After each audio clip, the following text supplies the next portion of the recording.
Good evening, everyone. Welcome back to Microsoft Flight Simulator. I'm Martin Wenzel, and the weather is finally turning into summer. So I got the fan going in the background. Hopefully you're not hearing it too much on the microphone. I thought I had it set up good, but I guess not. I gotta work on my sound settings. Anyway, we are doing a world tour. Flight 150, our Microsoft Flight Simulator World Tour, flying into every country and territory in the world. Point-to-point flights. This one we're not going to really be flying into any new countries we haven't been to. We're going to be flying up to Luxembourg from Spain, and then Luxembourg down to Italy, and then tomorrow we'll be doing a small plane flight to San Marino, and then from there probably up to Austria, I believe. But San Marino will be the new country, and that will be tomorrow. Anyway, we're here in or at Adolfo Suárez Madrid Barajas Airport in the district of Barajas in Madrid, Spain, and we're going to be flying up to Luxembourg Airport in Luxembourg City, Luxembourg. And this flight is Luxair 3838, flown in real life using the Boeing 737-700, and because I didn't stream on Wednesday night or Tuesday night, I was able to pick up PMDG's brand new Boeing 737-700 for Microsoft Flight Simulator, and I was able to do a flight. I did a Southwest flight, kind of just getting back into the groove of using the Boeing and everything. Some things came back, some things we're gonna see if I can get this plane started. Haven't found a very good checklist or good flow list that I had before. I can't find what I had before. But I used to fly this plane, or the 800 at least, all the time back in X-Plane, so it should come back, hopefully. Some things. I've watched some tutorials, and I've noticed places where they've missed. They kind of glossed over a part, and then I forgot that, and then when I had an error or problem, I was like, oh yeah, that's right, I need to do that. Alright, so here's the beautiful PMDG 737-700.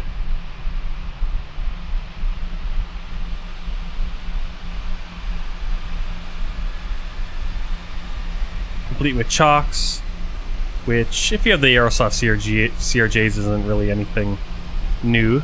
And the fly-by-wire guys just added chocks and cones for the Airbus. But looks really good. Pretty decent detail and texturing.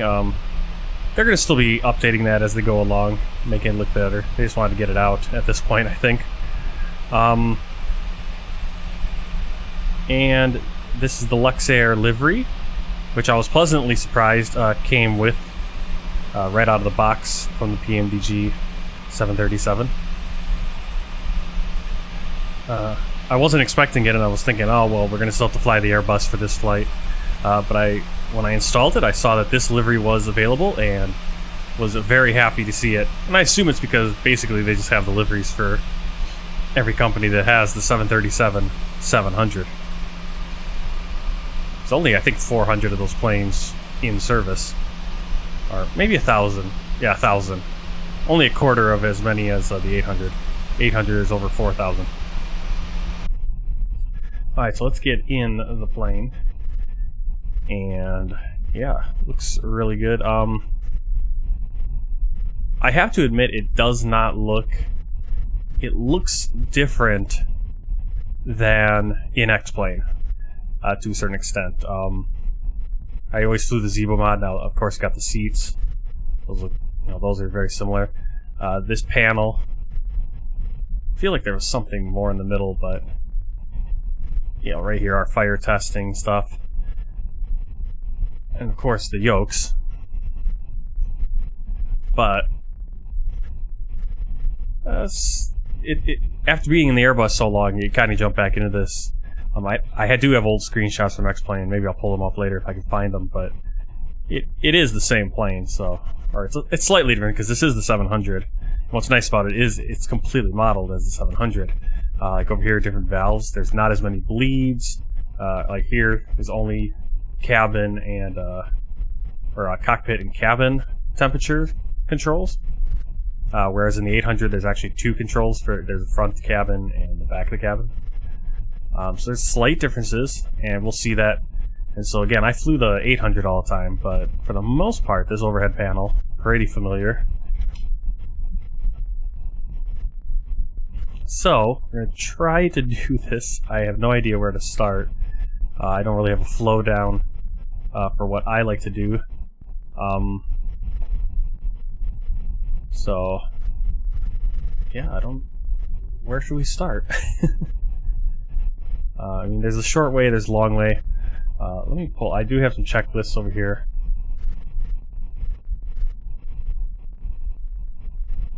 There's also a very extensive checklist involved right here. So, I think we'll do this. This actually works. Now, there are some duplicates that we don't need to do. And then there are checklists. So procedures and checklists are different. Checklists, you just check and make sure stuff is done. Obviously, procedures are how you actually get to the point where you do the checklist. So, this isn't the way everyone does it. It might not be the way I do it always, but let's at least get started. So, first thing they want us to do is battery switch, our battery guard closed. That automatically turns on the battery. You can hear it. Everything's lighting up. I always like to have my panel lights on, as you know from the A320, same in here. I'll just take that item. Standby power switch, same thing, it's already closed. Alternate flaps master switch, I believe is... See, now there is a place where you're going to do a flow. At this point, we're kind of bouncing around. Oh, I'm not exactly sure where the alternate... Oh, there it is, alternate flaps right there. Windshield wiper selectors parked. Electric hydraulic pump switch off. I did see a different one where they had them on, so you can have them all on. This one wants it off, so I'm going to leave it off until they call for it to be on. Landing gear lever. Gonna try to get my... Still learning my different shortcuts, camera shortcuts. Landing gear lever is down. Landing gear 3 green lights. There they are. And red lights are off. I'm not sure if we want to do a test. Probably later. Ground power available. That is lit up. You can see it's a little bit brighter. So we can turn ground power on. We already have ground power. Outside the plane, you can see there's the little power cart. This is actually a power cart that comes with the PMDG. You can see it's even plugged in.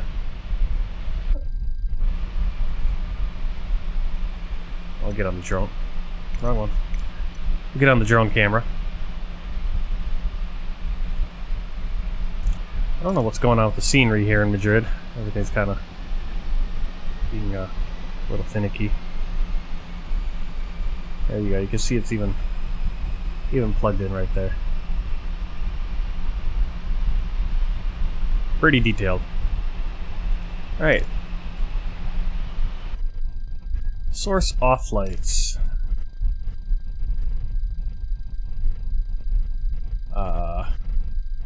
See, some of these things, it's the same in the CRJ. I can't see where they are. Once you go through the flow, it's a little easier. If you're doing it like a up and down pattern on the overhead. But we're doing the electrical power up, so. Oh, these lights. Source off lights off. But they're not off. What's going on here? Oh, you know why? Oh no. There we go. I didn't put on the ground power, did I? There we go.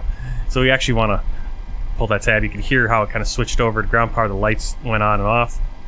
Source off lights. Those are going to be right there. They are off. Transfer bus off as well. Standby power. I think that was that one right there. Ground RYAIR 2084 requesting pushback. Oh, right there. Standby power off. 2084 pushback request accepted. I don't know why the radio's on.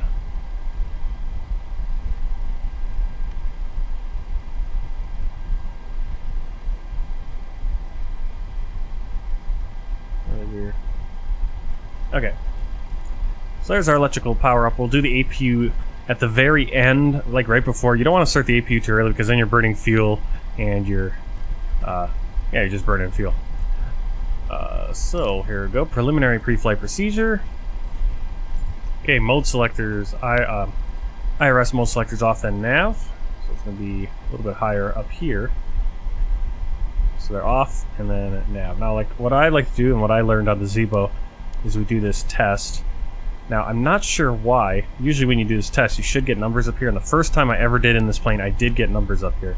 But now I don't anymore for some reason. But all these lights will light up. And you go here. I like to do that because you'll see a countdown until for the how long the nav needs before it's aligned. Ground RYANAIR 2084 requesting the end of pushback. Ryanair 2084 request to end pushback received. This is pretty.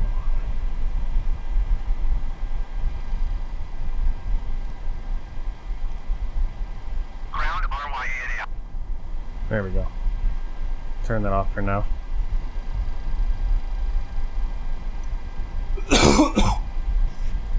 Alright, on TC lights on and then off. We just saw that up above. On then off. And we got 7 minutes for alignment. Alright, align lights are illuminated. PSEU light verify extinguished. I have no idea where the PSEU light. Every time they talk about that and I don't know where it is. Now that I'm looking, it's right there. It is extinguished. GPS light. Right there, extinguished. Service interphone switch off. Reverser lights extinguished. Engine control lights extinguished. Kind of doing a little bit of flow here. EEC switch is on. Passenger oxygen switch guard closed. It is. Oxygen light is extinguished. Landing gear indicator lights are green and illuminated. Flight recorder switch guard closed. Alright, Mach airspeed warning test switch push one at a time.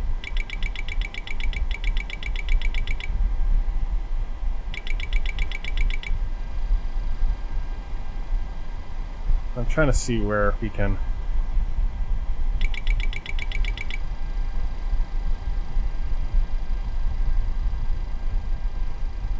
Okay, there it is. Kind of gives us that overhead warning.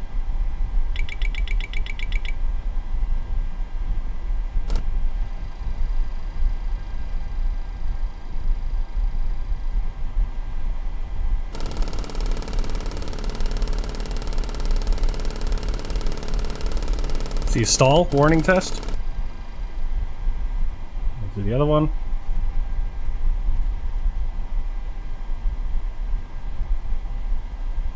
Okay, there we go. Alright, hydraulic quantity check. Not sure where we check the hydraulics.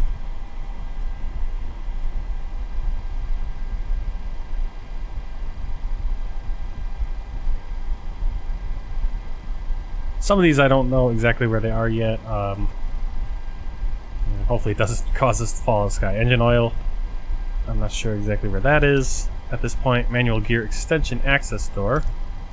Oh, that's going to be way back here. Let's see if I can, if there's a camera that we have on it.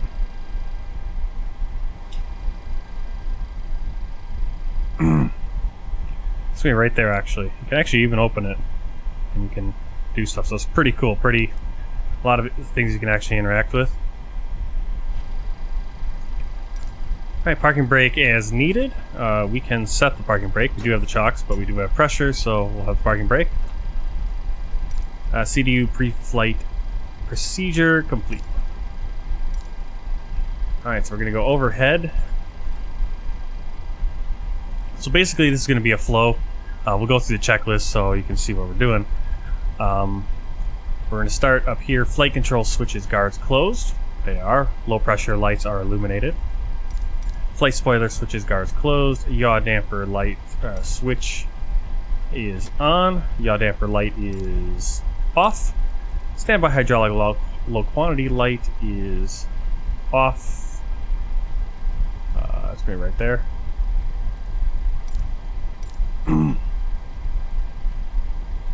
Alternate flash master switch guard closed. Flash position switch is in the off position because it is closed. Field diff press light off. Right there.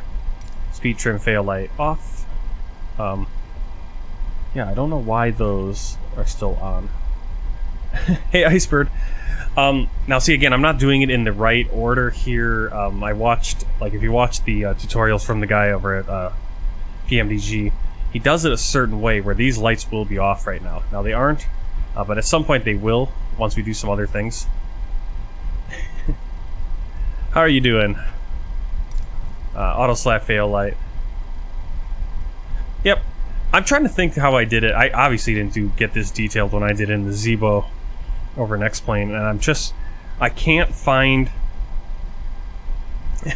I can't find my good flow that I had for back in X-Plane. I had a 737-800. It was like Air Berlin or something for the PMDG 737-800 over there. Great. Set everything up usually pretty well. And again, I think, you know what we can do. We'll kind of do some other things first, and that might put those lights out, and then we'll do the whole flow, making sure everything's completely set. So, I'm trying to think what it is what we would do there.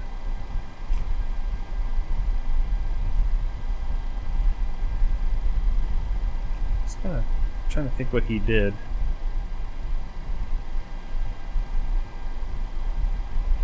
Maybe we do some of these tests, I think. That might do it. So actually go down here and we'll do some of these tests. Yep, he's doing good. I think he's eating again. Actually, I'm just going to go through with this checklist. We're going to do it this way on this flight and until I get pretty familiar how to do it a different way. Like the more realistic, I guess, way he was saying. The way he does it when he does the flow.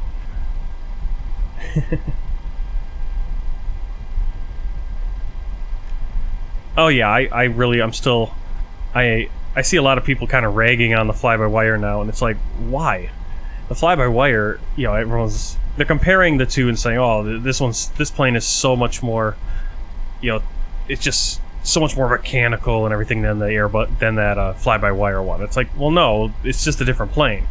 The Boeing, this is, you know, I flew the free mod in X-Plane for the stock Boeing 737 that came with that game, with that simulator. And Zebo Mod and Fly-by-Wire are very similar in that they put a ton of effort in and they've made it as close to study level as they can get it. And they're still putting more and more and more and more. Yeah, I love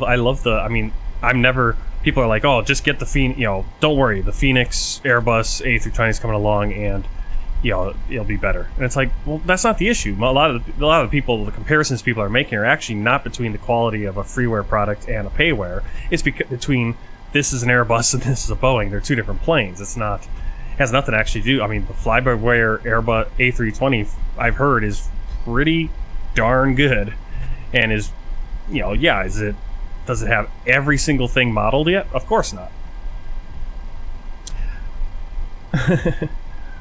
No, I didn't see Fabio's stream today. With the Sting S4, the first plane with a parachute. No. Interesting. No, I did not. Alright, I'm going to try to get this thing set up and get up in the air, and... It was funny, I was watching the tutorial, and I saw the guy who did the tutorial. He kind of glossed over a few things. He didn't show him doing something. Very important thing on this plane versus like the Airbus, like the fly-by-wire A320X, you can kind of fudge some things if you accidentally forget to, you know, hit a switch, but then you do it and you do it in the right order. It won't completely kill your plane. In this one, if I disconnect the ground power and my APU is, I've turned the APU on, but I haven't changed it to APU Gen, it will cut the whole plane and you'll have to start everything over again.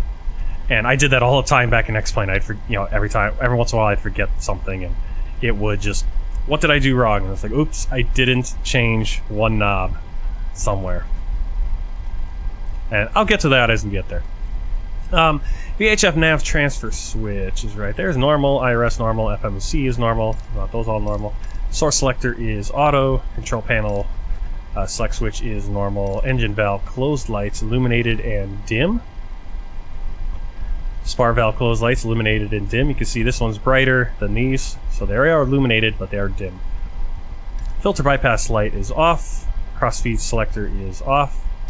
I believe there's a way to test this. Now I forget. You can see that valve open light, and then it should go off. I forget how you do it. I think you do this then. You do your light test again to make sure that the light's still working. Because maybe after doing this test, so you do this, it's going to say valve open, then it's going to go dim, and then you might do this to close the valve, and maybe the light just died. So you want to actually make sure, okay, is the light still working? Okay, the light's still working, the valve is closed, it actually is off. That's how you do that. Well done plane for only 24 bucks. Yeah, there's some very good plane. Like I said, the Boeing 247 is a really good plane, 20 bucks. I was hoping that that plane was going to help start bringing down the prices. Unfortunately, PMDG is still pretty expensive. But you don't have to get, I guess the positive, I guess, I think they did great. I think they just did really incredible PR work in reality. They're actually going to make more money, I think, on some people. Because instead of buying, because if you bought the base package for the 737 in prepared 3D, it was 130 bucks, I think, and you got the 600, 700, 800, and 900, I believe. And there might have been expansion to get the 600, 900, but it was like only 20 bucks or something. And so maybe overall you paid 150 bucks for the 4 variants, for the 4 models. Whereas for Microsoft Flight Simulator, they modulated it so each one is a separate thing. You don't need to get the whole package for 130 bucks. But if you want all 4, you're going to pay 280 bucks in reality, or something like that. Oh yeah, definitely. But I think that was the one, the guy who did the Boeing 247. He's like, yeah, but if we lower the price point, more people will be able to buy it, and we'll possibly make more money in the long run. And expose more people, let more people enjoy the plane that we put so much love into. So, no, we don't need everything. I don't think. Well, that was the big debate. It's like, should I even get this one? Should I even get the 700? Because I mean, the 800 is, the more 800s actually flying around. Yeah, well, like I said, there's people that they buy every single plane, and I'm like, and yeah, even this, I'm not going to be able to fly this enough to make it feel worth it to me. Alright, valve open light is off. Let's keep going here. Fuel pump switches are off. Fuel pump low pressure lights are on. Battery switch guard closed. So we're going to just go in a flow here. So we're going to go back up to this part. Battery is closed. Galley power switch is on. Standby power switch guard closed. Verify standby power battery. Something is off. I think it's this one. Generator drive disconnect switch guards closed.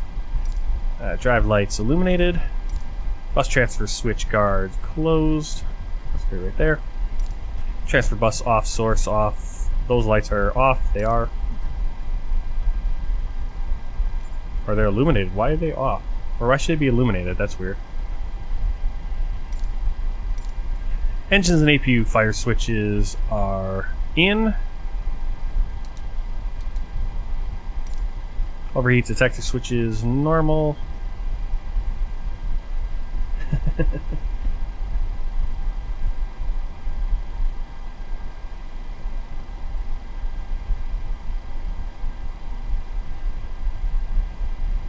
That's true.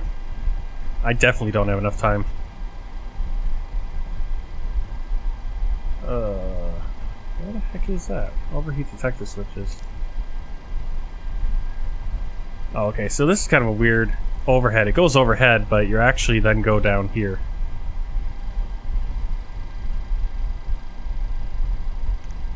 No, don't touch that! Don't touch that. What do you mean don't touch that?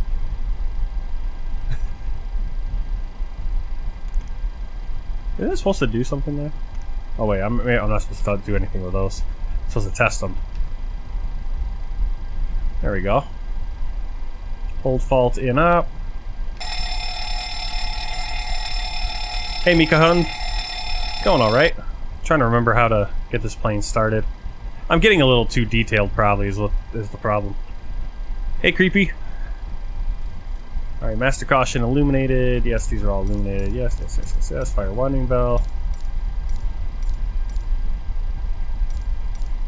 This thing, I mean, this checklist just goes every single thing. Alright, we're going to test these switches. You want to make sure you have your 3 green lights. Same over here. I'm not going to do this every flight. I don't think.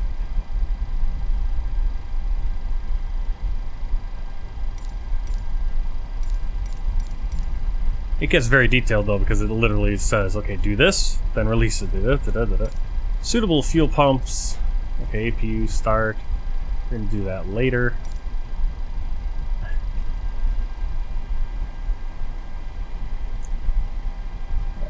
So I'm just going to go through this panel first. We'll get this all set up and then we'll start getting passengers coming on, FMC, all that stuff. Yeah, I'm glad you're here, Creepy. Usually you're streaming at the same time.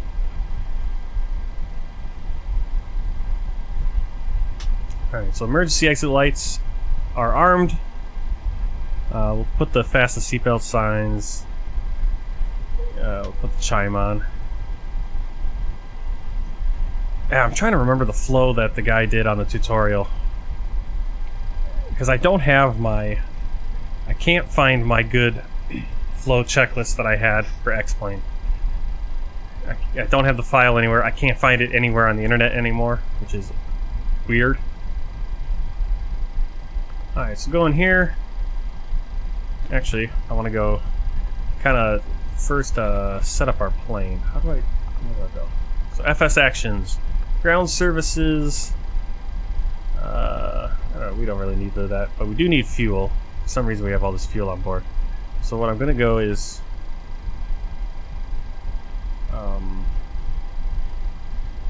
there's the fuel page.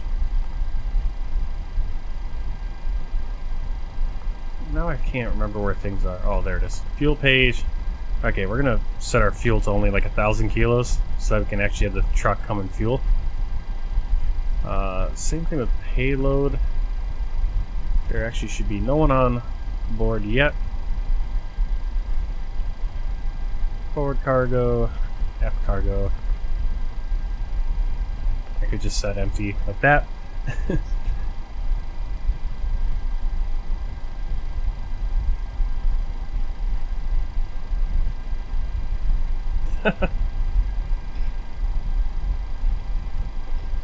I basically took a 5-hour nap, 6-hour nap. So I'm running on 6 hours sleep, but I wanted to get up a little, try to get up earlier today. I ended up still getting up at 2.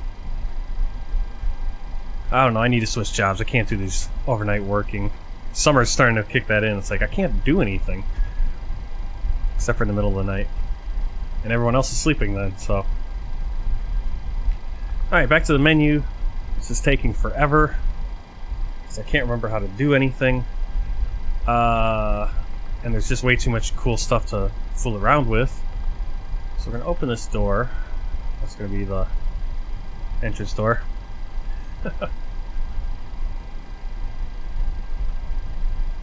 Alright, ground services. So we got the power cart already. We're going to request the fuel truck. Target fuel today.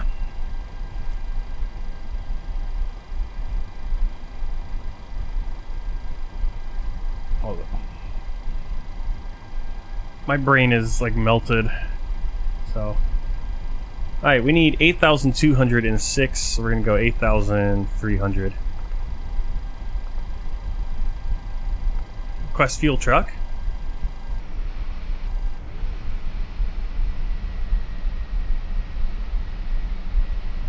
There it comes.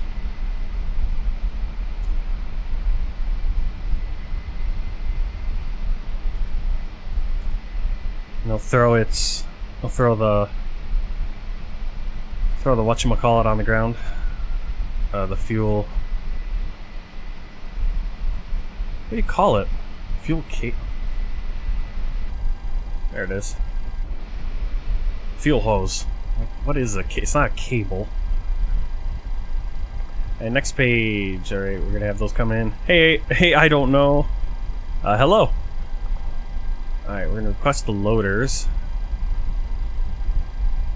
So the problem is I can never get this stuff to load. I think I need to have these come first before the fuel truck. But I'm gonna request them anyway. Yeah, you can see all the holds and everything. Target for our cargo. Alright, 3,300, so we can put 2,000 in the front. And we can put... don't need that much in the back, but... I'll do 3,300.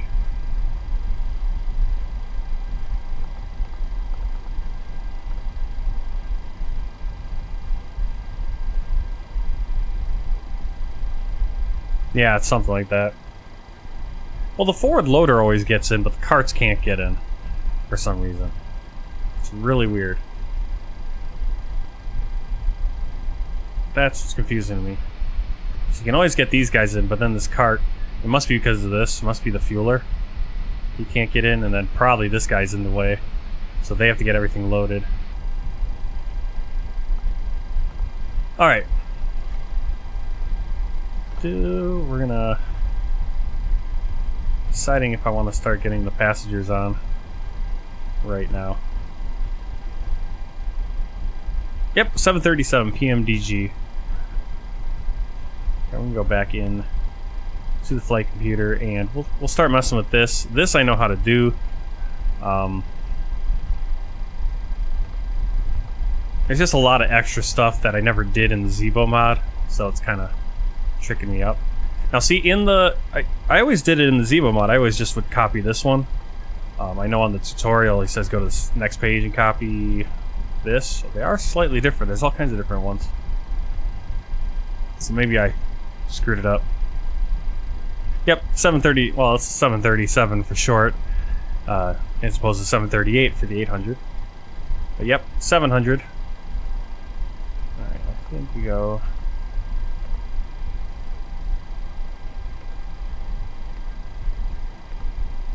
oh, that's right. It's kind of a similar to the CRJ's FMS. I don't have the company route. I tried to do that and it wasn't working. 3838. We're going to be taking off runway. Actually, we can get our clearance. Or not. ATC is dead. Awesome. So flight plan has me going 3-6 left. So we'll do that. 3-6 left. See, I can't... I have a route file in there, and for some reason it won't let me get in there. Alright, next page. We'll put in the route. Now, pretty cool thing that I learned, and we'll see if this works, from the tutorial. So first point is going to be Pinar. I wish it showed us the distance.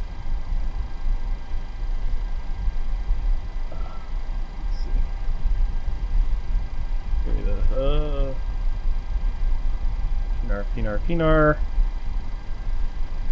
458 west 00236. This one. Oops.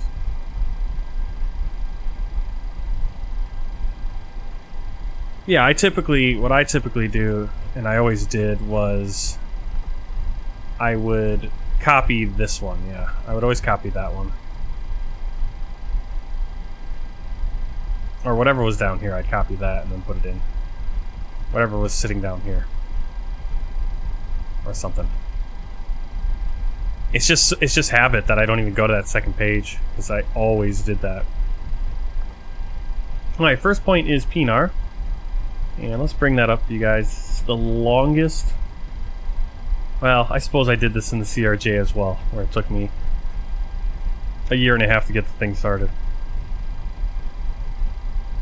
I guess we'll get one. Maybe we'll get one flight in tonight. Where? I'm also I just cannot focus at all, so I'm having a hard time right now. Alright, uniform November 870 is our airway. Now what's really cool, and I don't know if this works on the CRJ, I don't think it works on the A320, but this is how it works in real life and in the 737, and it does work here, is you can put in the next airway and it will automatically fill in where they intersect, that waypoint, and that is the waypoint we would have put in there. Of course, if there are multiple intersections, you might get the wrong one, and then you have to put in the right one, the one you need.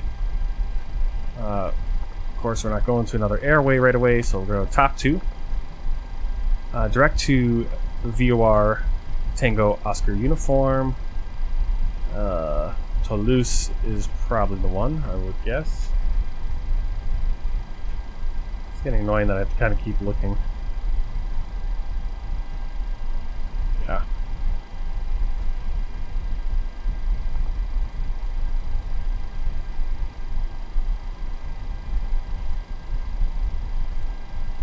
Direct to Golf Alpha India VOR,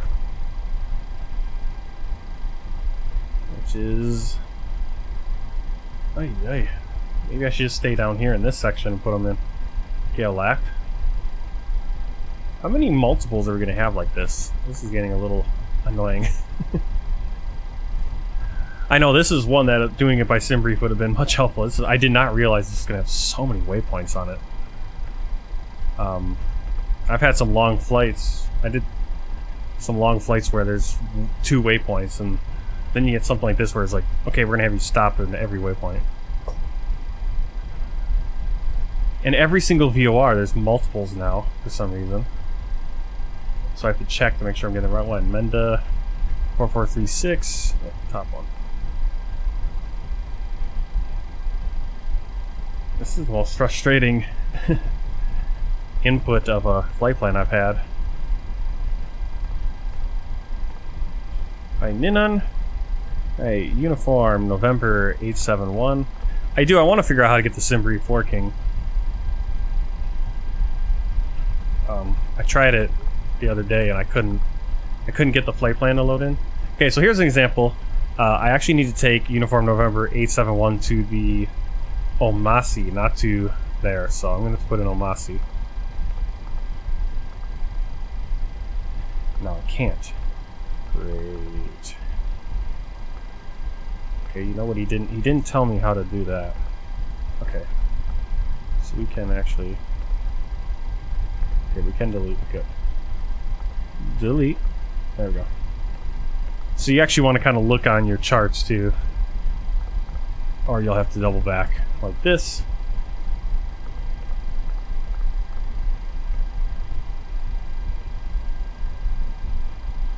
Yeah, I downloaded, you know, for the PMDG, I put it in the proper folder, and it still won't show up, so.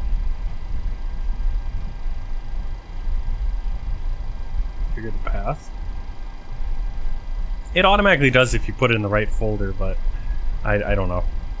And that's something I really hate. I wish they would let you have a custom path to put things, because usually you need to like go dig into like user apps, you know, on your C drive, on your Windows drive, and it's nowhere it's not even close to where you're usually interacting with stuff otherwise.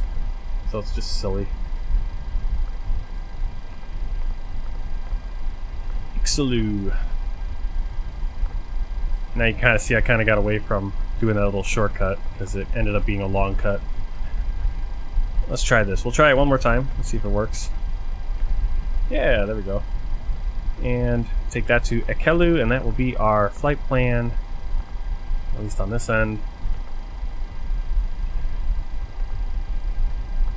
I can't wait until they take all this and they put it into an EFB where it's a little bit easier, because right now this fuel truck's been sitting here not fueling us, so I've been wasting a ton of time where things could have been going on.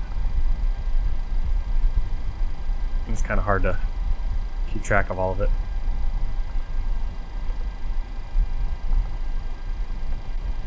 Alright.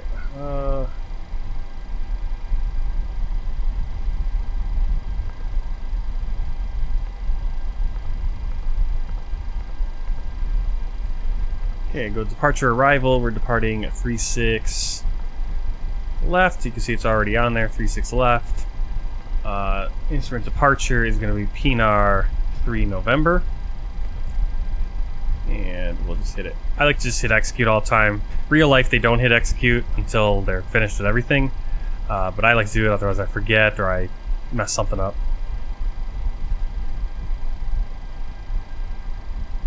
Like I said, I have to watch a video about it, but it didn't seem, when I looked up how to do it, it didn't say you had to configure it with the right path or anything. It was like there's a certain place where you put it. It's just, it's already set up, and unless I can change it, but I have no idea. I haven't looked into it enough. Like I said, I have no time to do anything. I feel like I have less time now than I did when I was driving over the road, so kind of it is what it is. Arrival, we're gonna come in, we're gonna do ILS 06, Akelu for kilo, and transition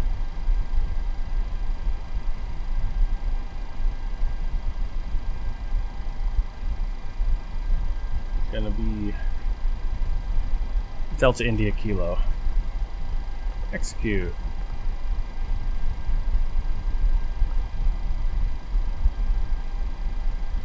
Yeah, like all this stuff. I used to know how to do all this stuff, and now I'm kind of looking at it and last time when I was watching the tutorial, I kind of felt a little bit more comfortable because now I'm really confused what I'm doing. I have no flow. I have no flow right now. So I'm kind of... Alright, so our flight, we're going to go 390. You want to put in the highest one. So 39,000 feet. Cruise and wind is going to be... I believe it's this average wind, is what he said. So 247/022. I'm not sure what he said about this, but it's like you actually want to add 7 here, I believe.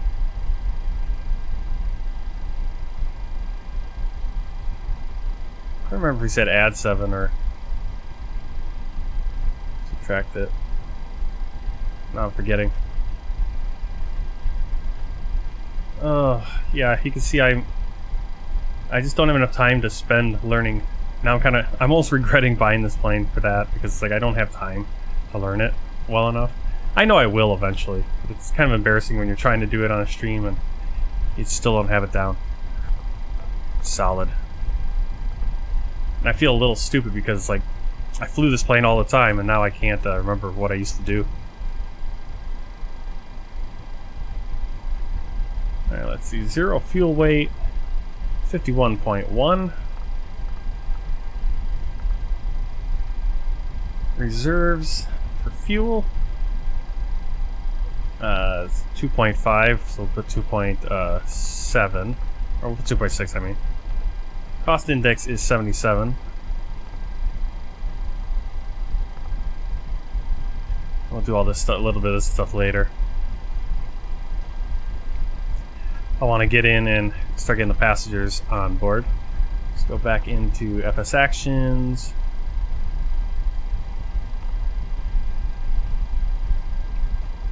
How do I... Hey, Stefani! Welcome in. Okay.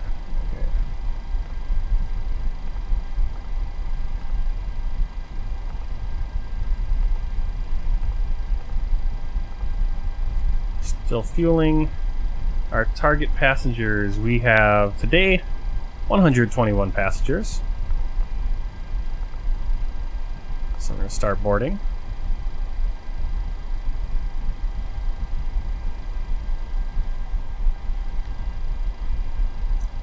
I'm still getting used to the different camera shortcuts. We'll leave the seatbelt signs off because we don't yet have fuel on board. I'm also going to start up Pack X so we get some passenger sounds and stuff like that.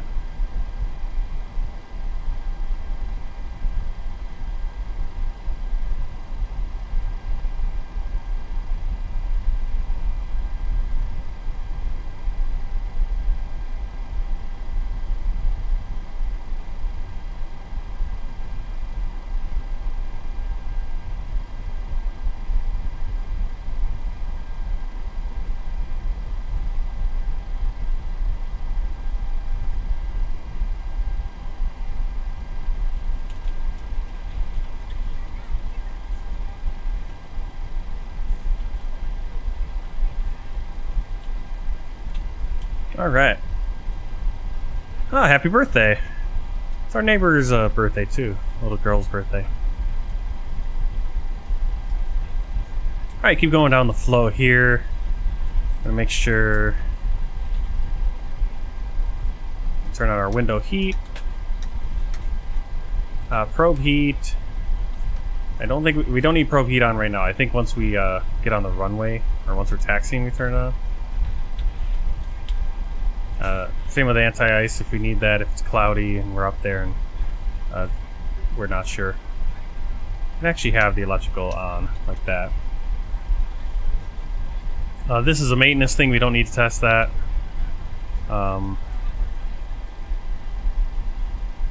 This is one, I think this will come into play when we're in the air. So, skip that.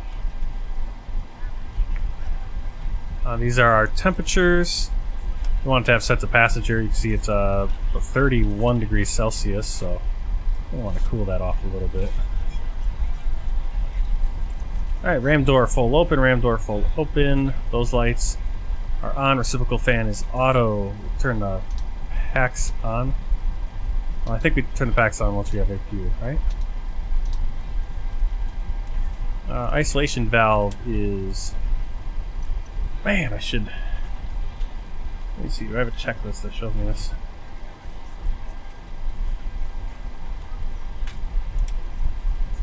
Hey, Captain Paderek. Alright.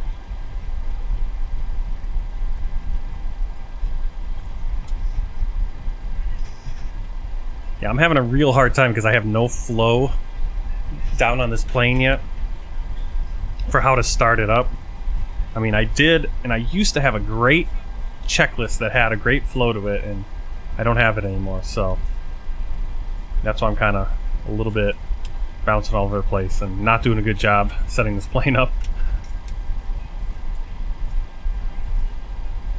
So I think I'm just going to go back into this checklist, and this will save me at least. In fact, see, I don't want to start the APU yet because I'm not...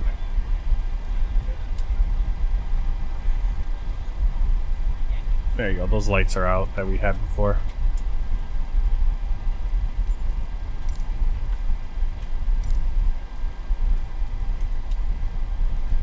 You know what, we'll start the APU, that way we can get some air conditioning and all that stuff. And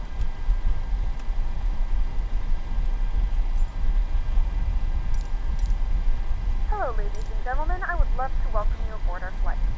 When you find your seat, please be sure to place your larger carry-on items in the overhead bins and smaller items underneath the seat in front of you. Unless you're in the front row, please place all of your items in the overhead bin. If you have any trouble finding a location for your carry-on items, please let a flight attendant know and we would be happy to assist you. After you put your carry-on items in the overhead bin and it is full, make sure you close it as a courtesy to other passengers. Also, be sure that the aisle is clear and sit down so that way other passengers can get by you. If you are seated in an emergency exit row, please review the exit seating responsibilities in the safety card provided for you. Please make sure that you are... Actually, I'm not going to do the APU because there's still a bunch of stuff I got to do, but we're going to skip that. We'll come back to it. You are free to use your portable electronic devices. Oh, okay, those are my equipment cooling switches. I was trying to figure out which ones those were. Cut off, lights off, emergency exit lights, not armed light. Passes auto or on. Windshield wiper selectors park. Window heat switches, we did that. They're all on, green. Probe heat switches off or auto if equipped. We're going to keep them off for now.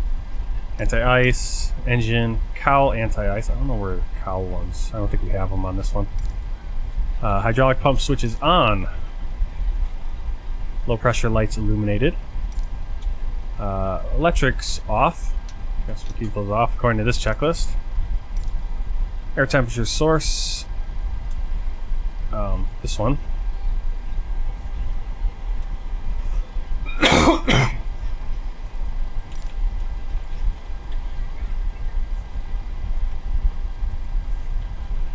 Hide the flight plan. Duct overheat lights off, I guess. Temperature selectors as needed. Ram door full open lights. Recirculation fan auto. Pack switches auto or high. Okay, they are on auto.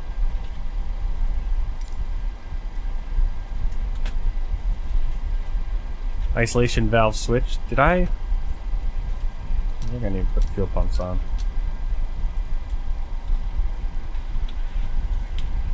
Alright, isolation valve switch is open. Engine bleed switch is on. APU bleed switch 1 minute after APU start on. Dual bleed light illuminated. We're not there yet. Pack trip off lights. Okay, wing body overheats. Alright, flight altitude. We're going to put 39,000. That's going to be our highest we're going to get on the flight. Landing altitude at the destination is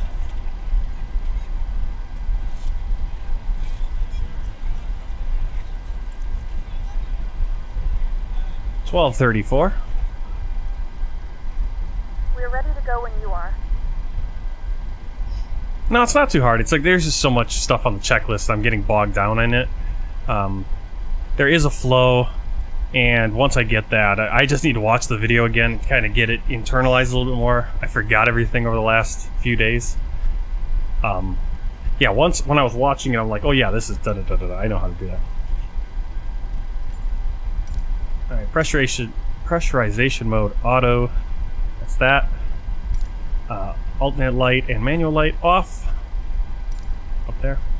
Landing light switches retract and off or off. So the landing lights, runway turn off lights, taxi lights off. Ignition left or right. We are at a. It's left if you're at any place that doesn't have your airline's maintenance. If you're at a maintenance base, an airport that has your airline's maintenance, you go with the ignition right. I'm not sure, so I'm just going to go with left. I believe if it's really cold, you do both. Just give you that extra oomph. Engine start switches off or auto. Logo light switch as needed. Position light switch as needed. Anti-collision. Wing illumination. Wheel well.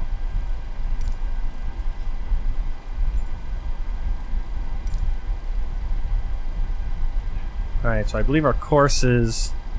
I'm not going to do it right now. Not 100% necessary, but you'd put in your first course and then your first turn. That's what it looked like. Flight director switch is on. You want to do it first on the pilot flying side, so we're going to be on the left side, so you want to turn this one on first and then this one.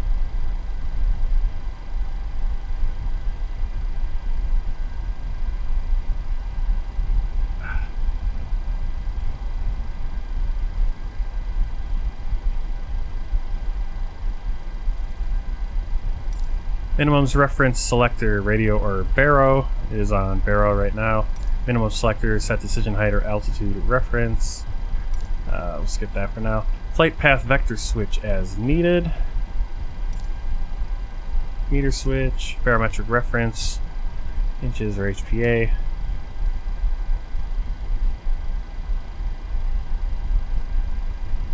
I really... See, like I said, I have no flow, and so I'm kind of like, I'm all over the place right now, like, what am I doing? And I'm very dehydrated, and this is a crappy stream. I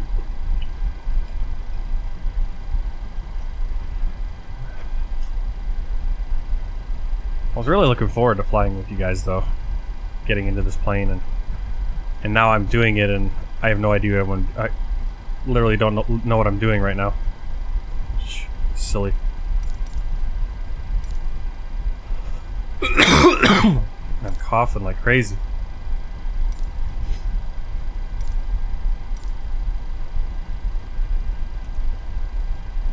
Weather, some rain, airports.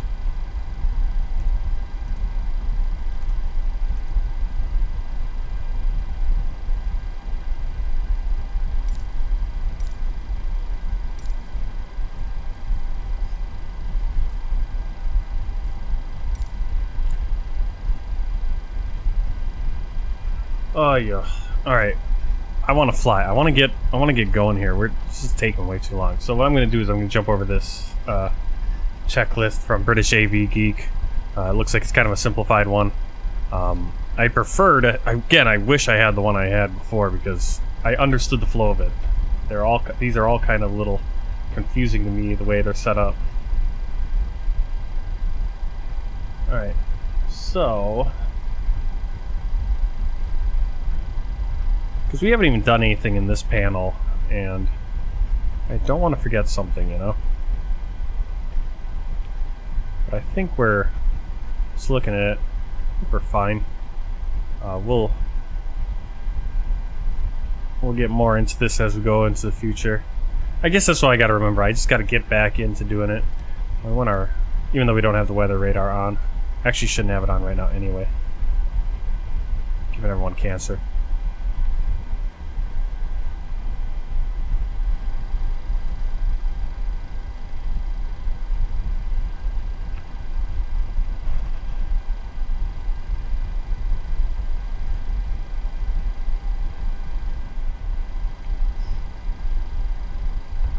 Alright, go to the menu, ground services. We have our fuel, so we can release.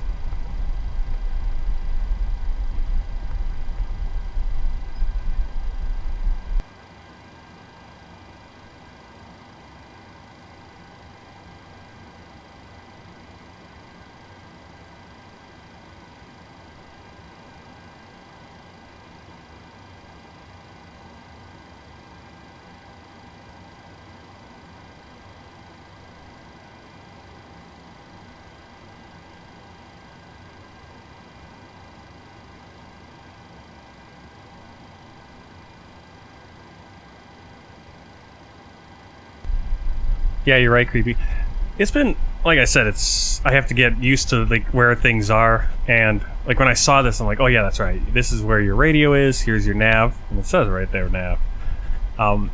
It's just so different than, because this is the only plane that I know of that I have that where you set the nav like by dial, like this. You know, here you have your ADF stuff. So it's a little bit different, and like I said, I didn't do as much of that in X-Plane. I mean, it was all available to play with down here, but it looks, everything kind of looks a little bit different to me also. If it's just, this is the 700 versus the 800, it's in Microsoft Flight Simulator versus X-Plane, you know, just kind of like the lighting or whatever.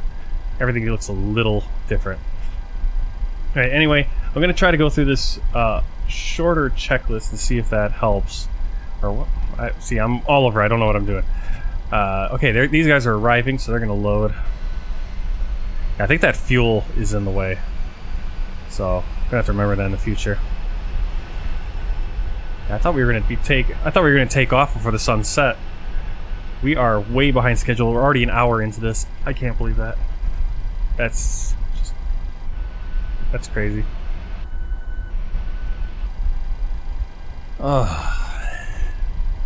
But I'm trying to just figure out where everything is so that in the future it goes as quick as when we're doing the A320. And it will. Eventually it will. So I'm going to close that front door. I'm going to pull away the jetway.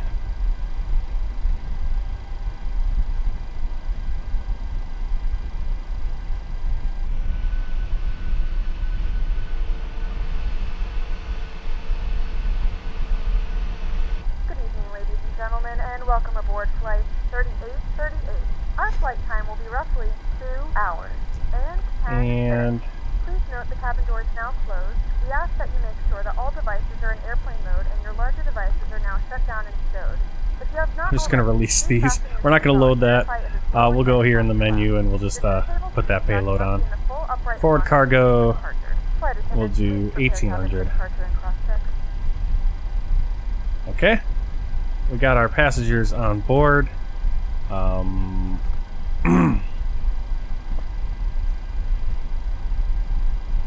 I said, I'm not 100% sure on how to do everything yet.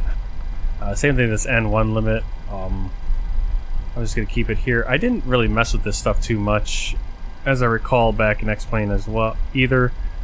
But we do need to do takeoff page. We're going to do flaps 5 degrees. Center of gravity, we'll just pull that in like that. Gives us our trim, 6.39.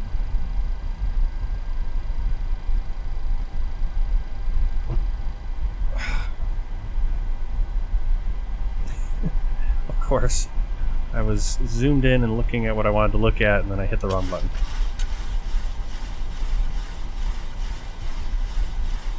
Q Sim Planner, thank you. I was looking for, like, is there something that I can use? You know, what things are available? What little tools are available to help out that we don't have yet? All right, that's about right for our trim. Like I said, I've only literally been in this plane once in Microsoft Flight Simulator, in the PMDG plane. Good idea. I didn't even think that I didn't even think of that the two FMSs are separate, unlike in the Airbus right now. They haven't separated them yet. We're just gonna go with these speeds. Basically the way I did it back in X-Plane. I never got too fancy. There are a few things. Most real pilot, I guess in real life, most pilots, they don't really fill this stuff in. They do select dry, wet, or I'm not sure what this is, but we are dry, so we are good. I believe we are set to go then. Fingers crossed. Hey, Naomi? I'm guessing that's Naomi. Interesting spelling. If it is, hopefully. I think this is, we put in our V2 speed. So that was 135. I need to figure out my shortcuts for my cameras. Runway heading is what we want to put in. 36 left. Yeah, we might just do one. I might just do one stream flight tonight. This is too much, and I need to just kind of sit down and have a tutorial and just keep getting it to get back into the flow. Figure out which checklist, flow list I want to use, because, like I said, I had a really good one that I used for 100 flights back in X-Plane, and it'd be like me jumping into the A320 right now. This is what it was like when I first flew the Airbus A320, and I had no idea. At least this one I have a few ideas of what I have to do, but still struggling to do it in a... It's just going to take some time, I guess. Where's the airport map? Airport map, 36 left is going to be 001. So instead of using your scroll wheel, it actually is faster. You just click down and hold, and it'll go faster. If you want to do fine tuning, scroll wheel can go one by one. Initial altitude will do 10,000. And let's see if ATC works. It doesn't. That's fun. Frame rate took a dive. Yeah, that's all broken. My ATC, I opened that up and it kills the frame rate. So, that's cool. Alright. Actually...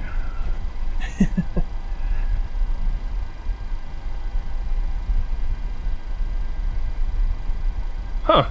Interesting. Well, I'll keep an eye on that. They shouldn't. But, yeah. Okay, so I think we are ready. We do need to start the APU, so let's do that process now. So go start. Let's see the EGT come up.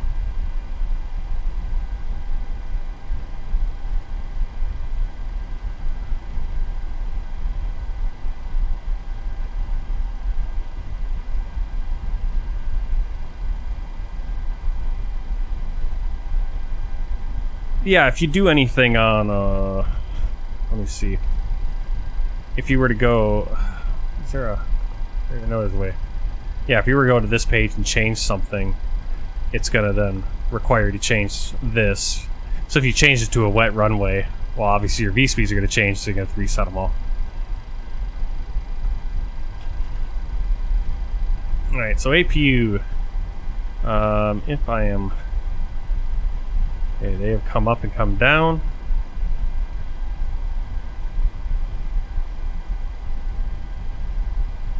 Okay, there, good. APU gen off bus. We're gonna go on and switch to APU gen. So now it's on the APU, so when we disconnect, make sure you do this, because if you do not do this and you turn off your ground power or disconnect that truck, your plane will shut down. And then you have to start, you have to set your nav up here. That will misalign if you do not do that then. Got that. Go over here, we can turn on our packs. So you should hear on the... There we go. Because maybe I should just have those off, and because you could always tell if the AP was on. Once you turned it on, you could hear the fans will come blasting now. Okay, so now we can turn off the ground power. Won't really do anything until you disconnect. Go back in here. We're gonna do what I'm not sure if Andy said that, or we're gonna put our ground services on another screen. We're gonna release the ground power. We're gonna remove the wheel chocks. Turn. We're gonna go push back. Which way do I need to turn though on my pushback? I might get toolbar pushback and put it back on. Seems like that's not an issue anymore for people. But I have been using pushback helper. But it's kind of nice to not have to, if you just select one of the pushbacks, it'll do it and complete it without you having to do anything. You can focus on starting the engines and all that. So I want my nose to turn to the... over there. Is that the right or the left? I'm turning...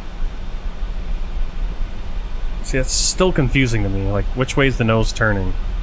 It's turning right, yeah? Yeah. It's like... still doesn't help me very much. It's so much easier when you can do that pre-plan, the visual. Which, obviously, the toolbar pushback has. Straight out, we're going to do... I like to do cross the T. And return right. Select tug. And yes, I think we are ready to push back. I probably forgot some important stuff. Because I'm not following a checklist right now. Hey, Bulldog Blitz. But we're going to do it. We're going to do the pushback. So here we go. Get in here. Start pushback. Go ahead. We've been cleared for pushback and start. They want the tail to our left. Roger that. Ready for pushback. Tail to the left. Release brake, please.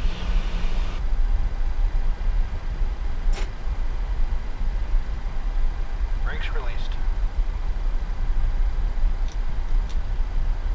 That's right. Make sure those electric hydraulics. Yeah, they should be. Yeah, I should have had those. It's weird because the checklist they have is to not have them on. It's weird until much later. I guess at this point you want them on. Alright, I'm going to throw on the safety brief.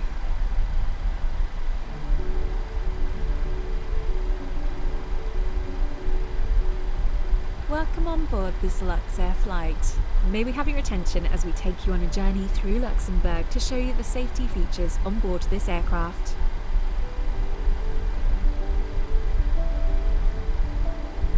Content creator Please boxing stow any match. luggage in What? overhead compartments or under the seat in front of you.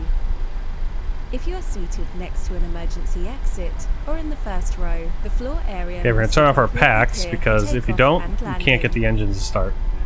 We're going to go engine 2. We're going to turn to When GRD. fasten the seatbelt sign is on, you are kindly And it requested should to start fasten coming your up. seatbelt and pull it tight as demonstrated. To unfasten, lift the metal clip. I believe we're looking for a 20. We recommend to keep your seatbelt fastened during the entire flight. This aircraft is equipped with 6 emergency exits. I feel like they should have pushed us back a little bit further. Sortie. 2 in the front, 2 over the wings, and 2 at the rear. Illuminated strips on the floor lead to these exits. Please note the nearest exit. In case of an evacuation, please leave all your belongings behind.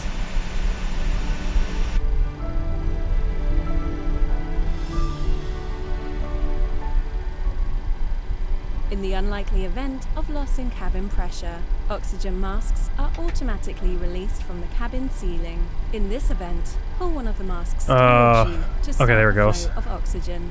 Press it firmly over your nose What? and mouth. Is Secure the that elastic the- band around your I was head looking for like and 20 breathe normally. something. Put on your own Isn't mask N1 before supposed to be at 20 assisting before I other do that? passengers. Or maybe it's supposed to be the AGT is supposed to be 20. Something. Alright, pushback complete. Parking An brake pulled. inflatable life vest Brake is set. located under your seat.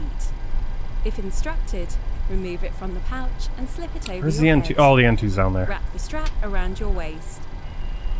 Attach Like I the said, I've done buckle this. and I did this tie. so many times at X-Plane, and now it's like, Only when outside What of am I the looking at, you aircraft, know? Pull the red handle to inflate the Alright. vest. If necessary, you can top yeah, up and the N2's air right through the there. red I was tube. looking. I'm like, The where vest is the is equipped with a 25%? signal lamp, Oh, there which it is. will light up Okay, automatically let's in do the engine water. 1. During taxi, takeoff, and landing, please fold away your tray table and put your seat in the upright position. If your electronic device has a flight mode function, please enable it now. Mobile phones and tablets with flight mode, as well as all other non-transmitting electronic devices, may be used during the entire flight. For safety reasons, larger devices such as laptops must, however, be stowed away for taxi, Alright, so that's at 28.7. takeoff, and landing, and during turbulence. Actually goes pretty quick. For further information, please contact the cabin crew. This is a non-smoking flight. Smoking in lavatories is strictly prohibited. This also applies to electronic cigarettes. Carefully read the safety instructions which you find at your seat. They contain important Can't believe it took me an hour and a information half in to get case this of an plane set up. emergency. Please comply with pictograms, Ugh. placards, and crew instructions at all times. On behalf of Luxair, we hope you have It's a just great something you time need to be on able to board sit in and do Luxembourg every or day. anywhere else we might And take that's what I you. did back when in X-Plane. I was able to fly it every day, all the time. And really learn it.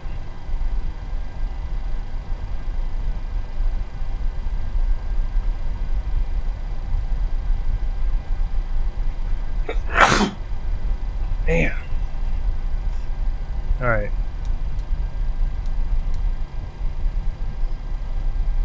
Gen 1 and 2 on and checked. Engine 1 and 2 start switches auto cont. Probe heat on. Engine 1 and 2 bleeds on. Packs set to auto. Recirculating fans auto. Isolation valve auto. APU bleed and APU off. We want to make sure we are on Gen 1 or Gen 2, I believe, before doing that. Otherwise, again, the plane, I think, would shut... I don't know if the plane would shut down, though. I think it's just automatic at that point. So APU bleed off. And APU off. Flaps as required. Wish I had a camera that just went right there. What's really cool is you can just press and it will automatically go where you need to go. There's the flaps.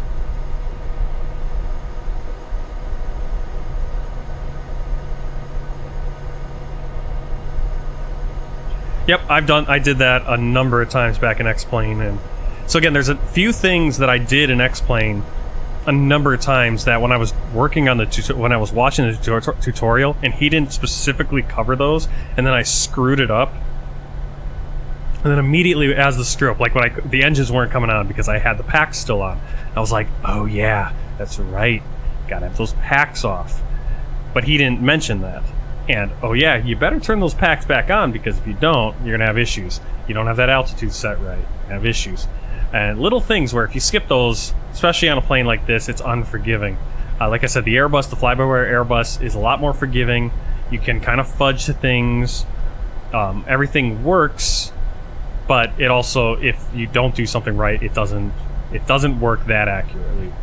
And it's not a knock on it, it's just that's how it is right now. Let's see, flaps, elevator trim as required. Elevator's this, I believe, right? Yeah, we already did that. Flight controls full and free. Let's do that. Oh, there we go. Full forward, full back, full left, full right. Rudders. PC, I have a... let me see. It is in the description on YouTube over there, but let me, I can call it out right here. AMD Ryzen 7 5800X 4.8 gigahertz for the CPU. Graphics card is just the 1070.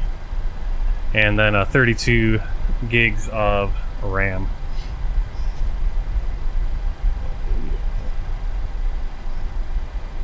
I'm surprised I'm able to run it this good, but I am. Alright, keep going here. Engine instruments checked, LNAV and VNAV armed as required. We can... I believe we can arm them on the ground like this. You're allowed to do that. I don't think I usually... I'm trying to think which one I think you didn't want to arm VNAV usually, it was what it was. This I forgot last time. Gotta arm that auto throttle. Stephanie, Luxembourg used to be a province of the Netherlands until 1890. Ah, that's when it became. I was wondering, because you usually don't hear about it too much before a certain point.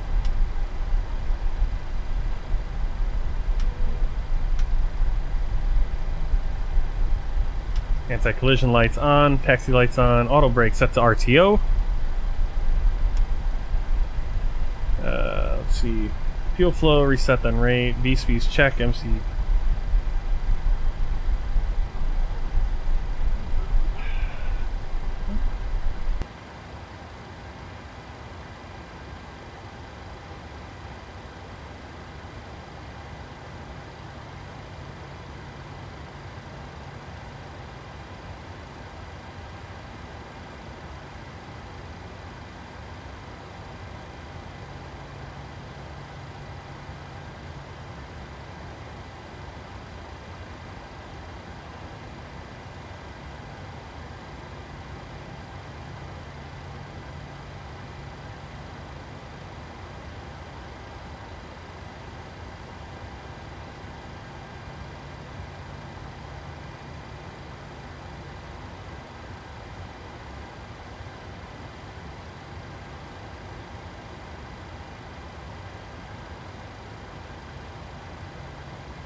Alright, let's start taxiing. Okay, so FMC just gave me a message there. I didn't read it. Unable 205. Okay, whatever. For some reason, it always does that. Let's check our. Let's make sure takeoff stuff is good still. It is. ATC is broken. That's right. We can't ask for the clearance, so we're gonna go. Finally.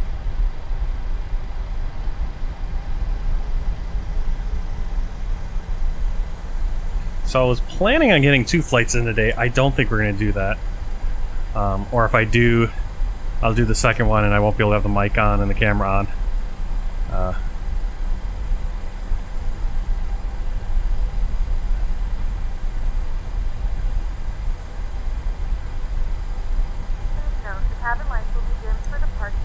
Elevator trim, yep. If you require additional lighting, there's a I did. light on the panel above. It is about 6.39. Alright, so we're going. So there's a control tower right there. We're gonna come out.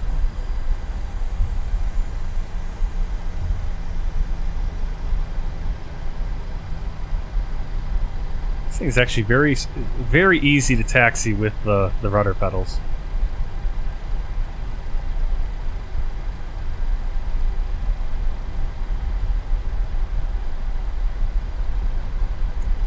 And actually, I think I've heard most people agree that it's actually smoother on your system than the A32NX. Again, not a knock on the A32NX, they're doing what they can. Beautiful piece of freeware. And a plane we will fly again, obviously. This world tour, there's going to be a lot of Airbus flights still. I'm going to try to get the Boeing, this plane in as much as we can. to fill in for other Boeings. Look at all those planes coming in. But as of right now, there's not a ton that require the 700. The only problem with the ATC not working is I have no idea who's coming into land. So we're going to get on the runway and we're going to take off.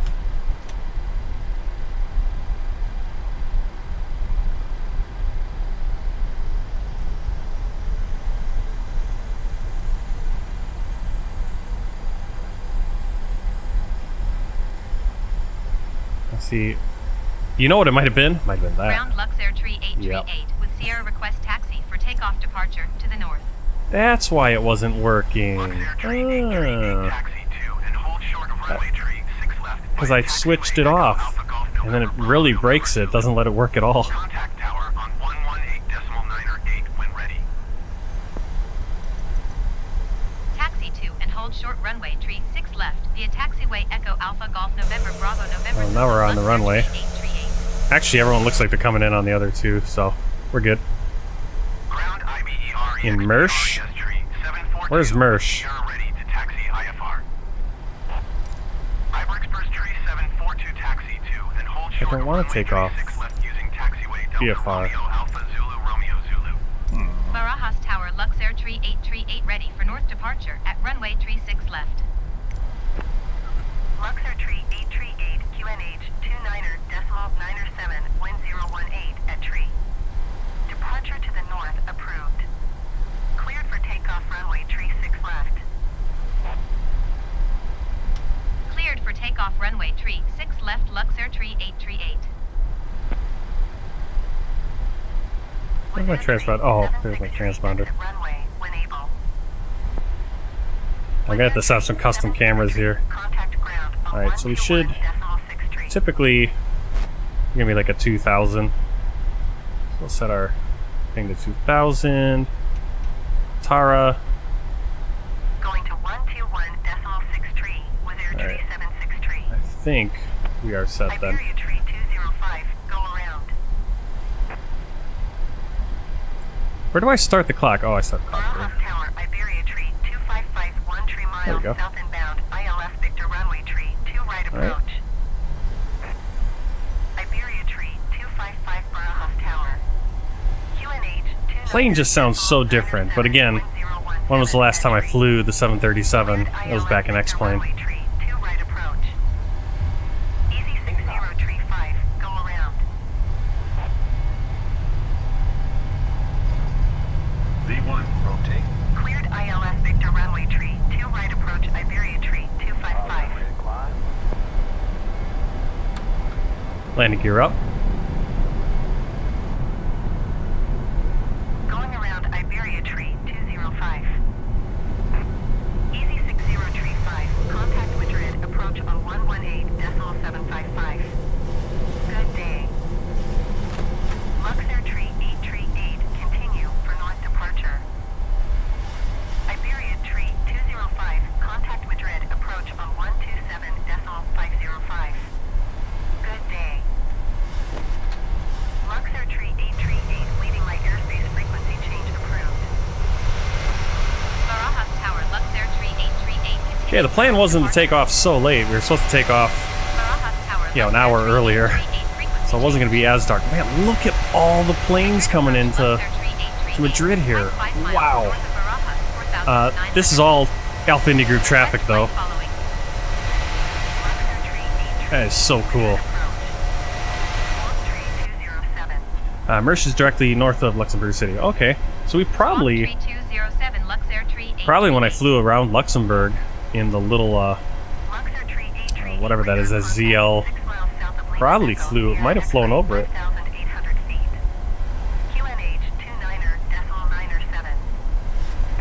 Like how far north? Directly north? Roger Luxair Tree 838. Trying to find it.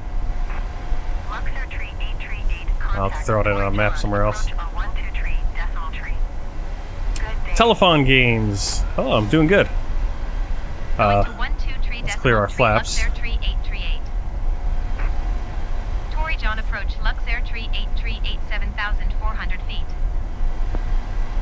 Luxair Tree on. Approach QNH 29.908. Continue as planned. Luxair tree 838. Contact Madrid. Approach on 128.7. Okay, we're at max 220 knots. You can see the plane is holding at about 220 knots. Because we do have VNAV, which is pretty cool. I used this stuff all the time when I was... See the N1 cut out?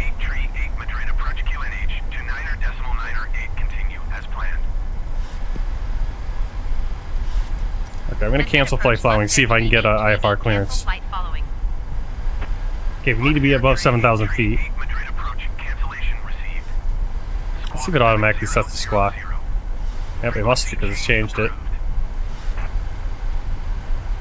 Dang it. Madrid approach Luxair tree 838 is Alright, well, I guess we're not going IFR, which kind of sucks. Feet.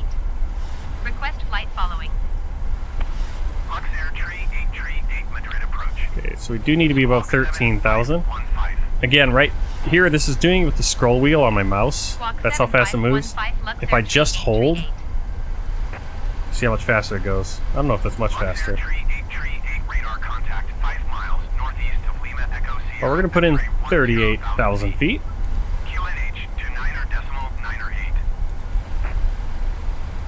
Roger, Luxair tree 838.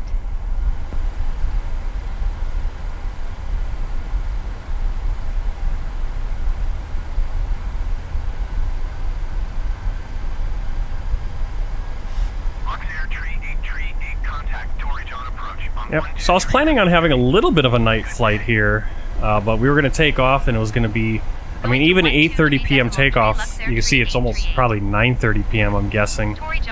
Let me check, let's see. Yeah, it's probably 9:30, almost 9:30 p.m. I think.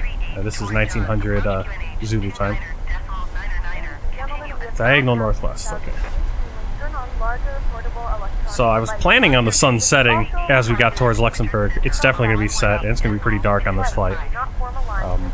But that's okay. Going to 118.275 Luxair tree 838.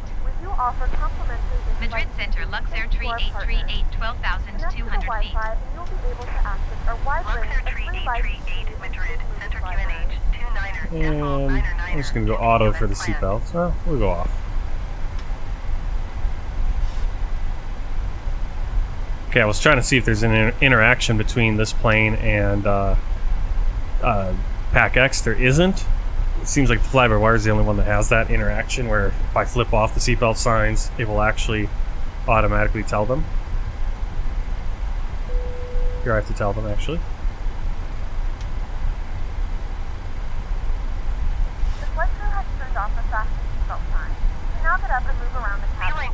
Alright, you can see our pressure. Go to standard.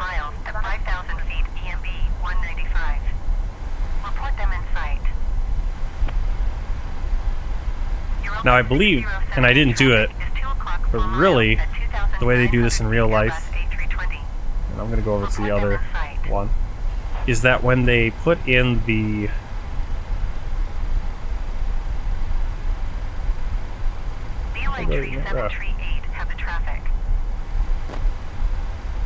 oh.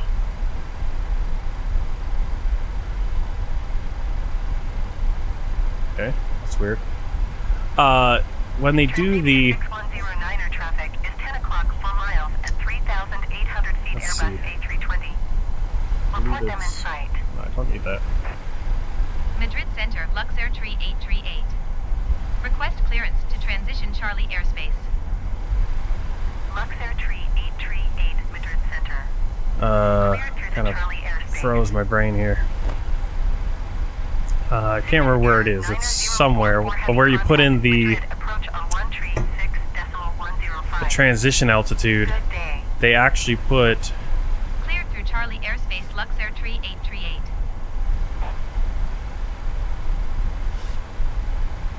They actually put the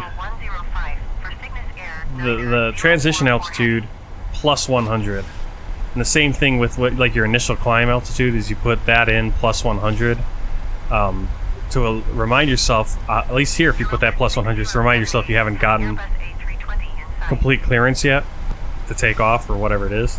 and that just reminds you the altitude, or the transition altitude. I'm not exactly sure the explanation. I think it was because, you know, there could be hundreds of feet difference when you switch from your standard pressure to that ground pressure, and so have that offset, it kind of can balance it out, I guess. I'll have to go back and see that again. Air Portugal 1034, have the Airbus in sight. But man, I'm kind of blown away right now, like where I'm. 2335 traffic alert. 6 o'clock, less than 1 mile, 11,000 feet. It's amazing how slow this plane actually climbs. Put them in sight.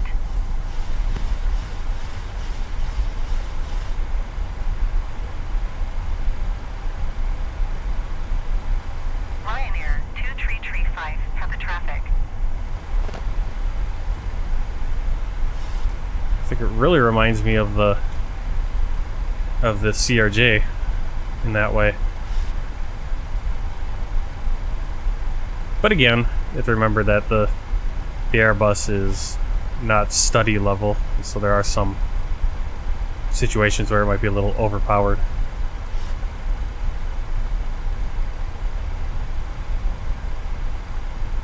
Descend and maintain 13,000 feet. Keep speed not above 220 knots. Expect ILS Victor runway tree 2 right approach via Aspen transition. Cleared to Aspen Europa 1016.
Hey, Burning Crimson, welcome. Alright, this is actually a longer flight than, well, it's been taking a lot longer because it took us forever to get off the ground. Only second time flying this plane in Flight Simulator, only second time flying the PMDG version of the Boeing 737. And just trying to navigate and figure out all the different things. I really should be kind of trying to figure out how to land this thing. A pretty decent idea. 120.3 for Condor 1481. Taking a while to climb. There's probably things I should be doing about that. I stepped away because there's literally a clown show going on. Like a literal clown show. The guy looks like Goku in the neighbor's backyard for a birthday party. It's all in Spanish though, so not sure exactly what's always going on, but my wife and the baby are over there watching, and we're all watching in our backyard with a bonfire going.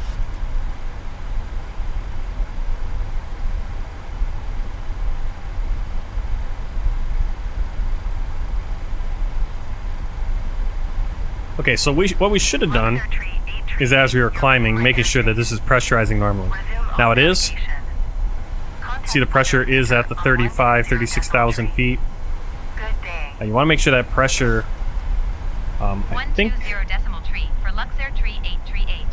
think this is the pressure like inside the cabin. Like it's pressurized as if we were about 6,000 feet up, which we can handle. And this is the outside pressure. Obviously, if this is the same as the outside pressure, we're all dead. Center, Luxair tree 838. Request clearance to transition Charlie airspace. Luxair tree 838 Bordeaux Center. Cleared through the Charlie airspace. Alright, so we are just about to cross into French airspace. 4 miles at flight level tree 40 Airbus A320. Report them in sight. We took off about an hour late. Cleared through Charlie airspace, Luxair tree 838. Because it just took us that long to kind of get everything figured out. Iberia tree 147 traffic is 1 o'clock 2 miles at flight level tree 30 Boeing 737. Report them in sight. Ryanair 1228 traffic in sight. There's a lot of things I gotta kind of learn how to do on the cruise level that we don't have to do as much, or in the fly-by-wire A32NX.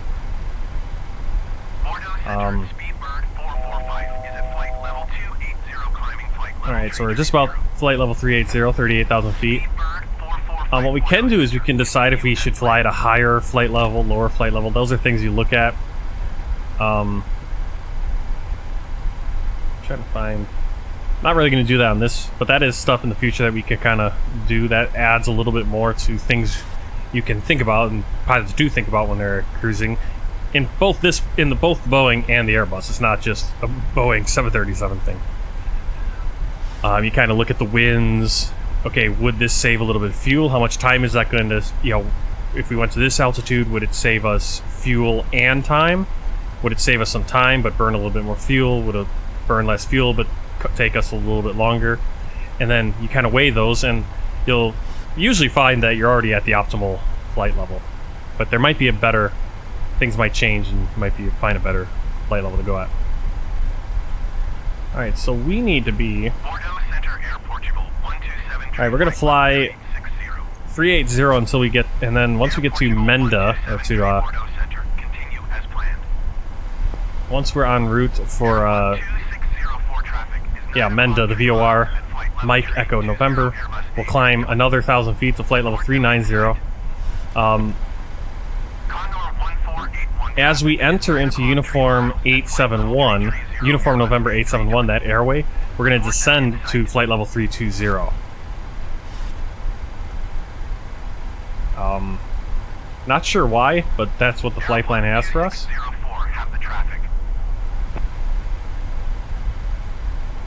Okay, so what we're going to do is go back in here. We're going to cancel. Oops. Climb. We're just going to go to auto. Now, what did it say? It said change the flight level. Yeah. Oh, it wants us to change flight level because we're not at 39,000. We will be going to 39,000. Okay, so I think this is the ILS for our approach. Yeah. So that's already in there. That's really cool. Later, we're going to decide which flaps we want to go for our landing. 40 degrees is full. I believe usually 30 degrees is sufficient.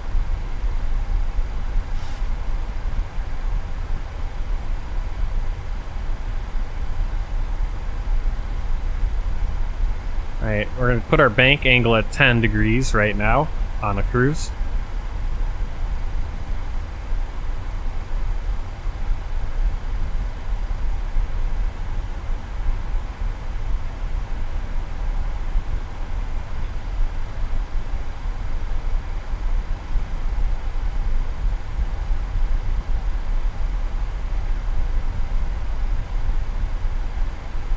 I'm just looking at different checklists to see like different things that we can do. You can actually even go up here. There's a built-in checklist, which is nice. And actually, there's checklists and procedures, different things.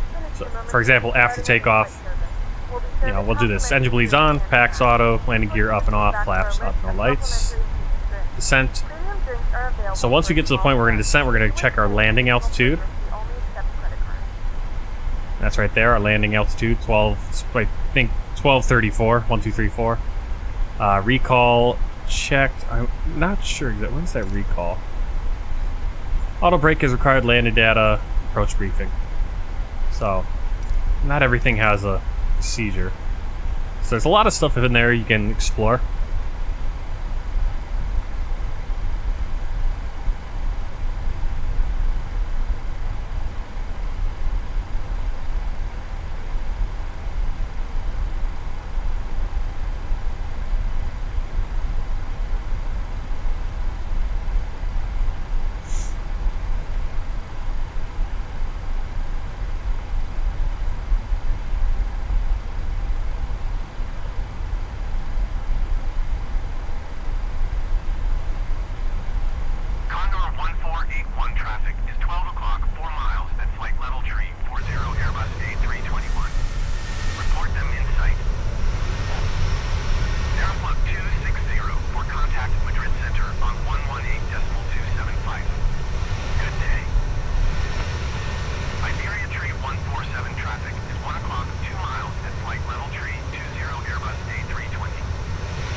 Luxair tree 838.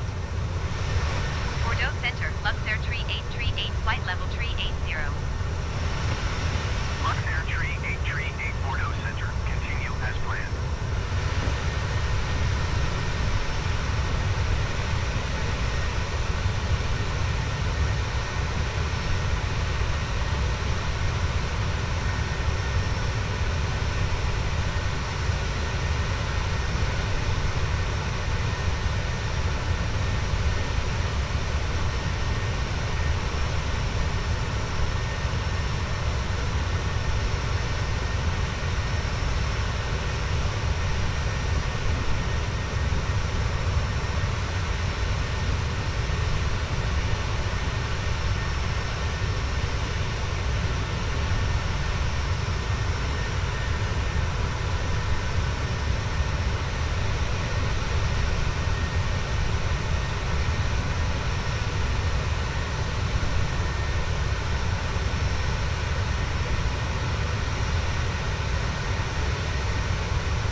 Center, Luxair tree 838, flight level tree 80.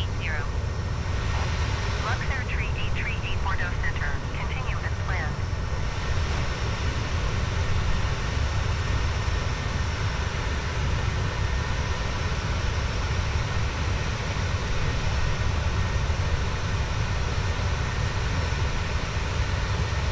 Swiss 1950 contact Marseille Center on 130.85.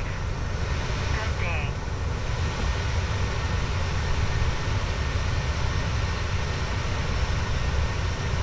Bordeaux Center, Lufthansa 2222 is passing flight level 270, descending flight level 260.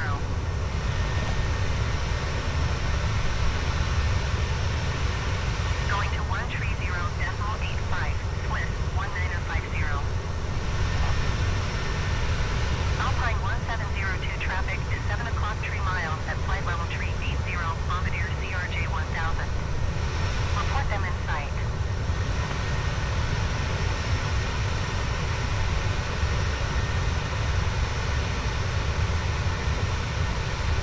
Air France 7458 traffic is 9 o'clock 2 miles at flight level tree 80, Bombardier CRJ 1000. Report them in sight.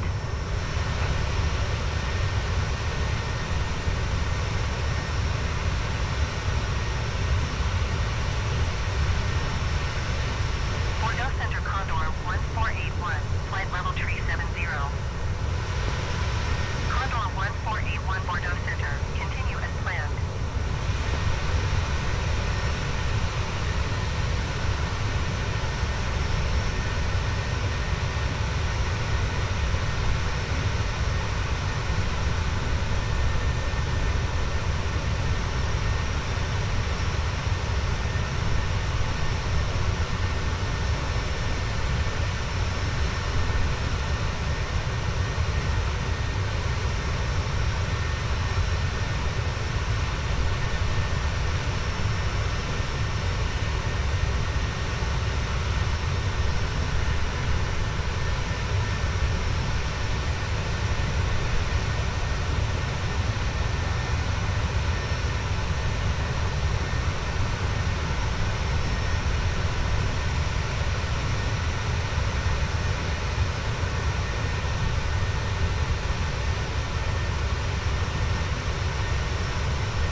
Lufthansa 2222, you are 78 miles northeast.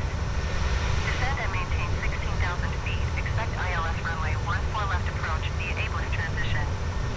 Clear to ableist.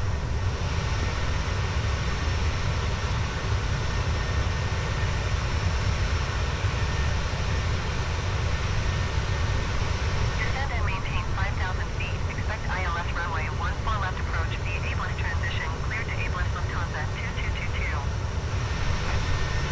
Swiss 2138, contact Marseille Center on 130.85. Good day.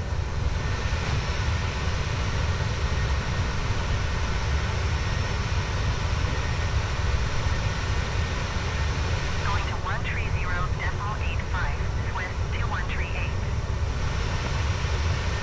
D-Line tree 706 traffic is 1 o'clock 4 miles at flight level tree 50 Airbus A320.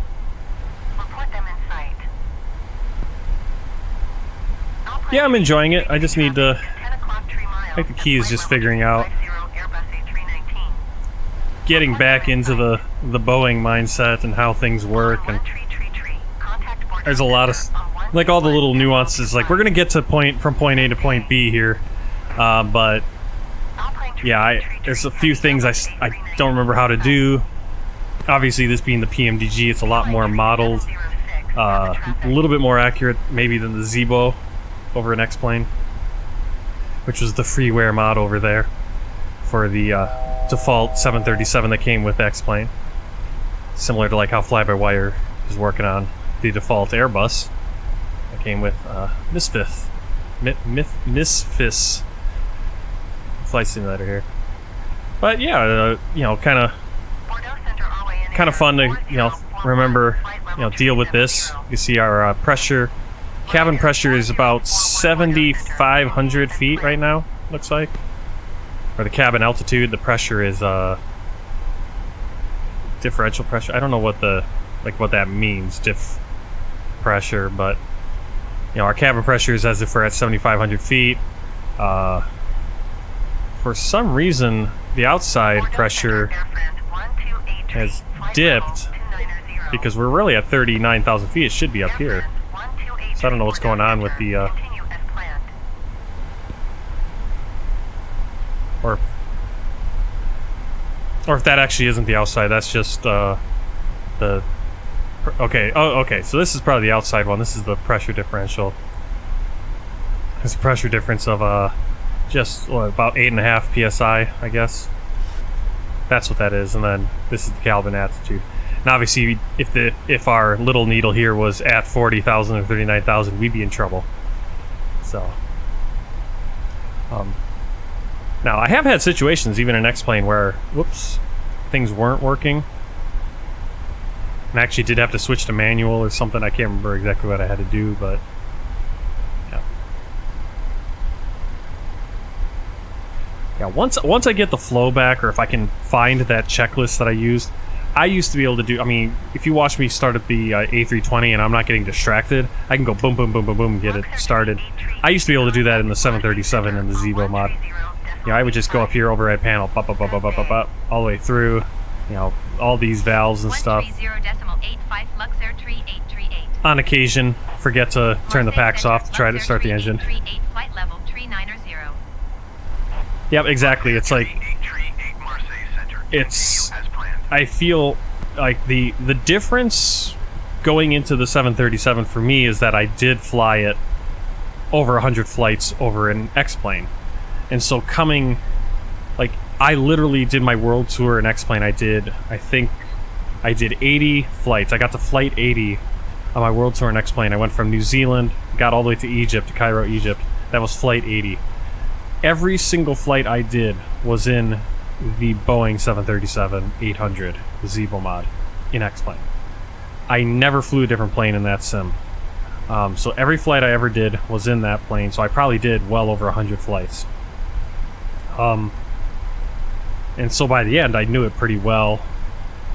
Similarly to probably the same point now that I know the Airbus A320 fly-by-wire. And so it's... the difference is, like, when I jumped over to Microsoft Flight Simulator, I had no idea. The Airbus was like, what is this? And now going back the other direction, it's like, wow, how much easier is the Airbus? Or, you know, now trying to go back the other way. But I do remember certain things. I remember, like, certain things like the anti-skid and, you know, and how certain things work. Like, okay, you got to change the generators. You got to change your you got to turn the packs off to start the engine, or it won't start. You know, like the other day when I tried to start my engines and my engines weren't starting, I went, oh, what's going on? And then I remembered, oh yeah, turn off those packs. Boom, there comes the engine. So, little things like that. Alright, so we climbed to flight level 390, 39,000 feet. We're not going to stay here too long, because we're going to start descending to 32,000 feet. And actually, oh no. Yeah, next waypoint. So we're going to get to Ninun, and then as we're en route to Mezine, we're going to descend to 32,000.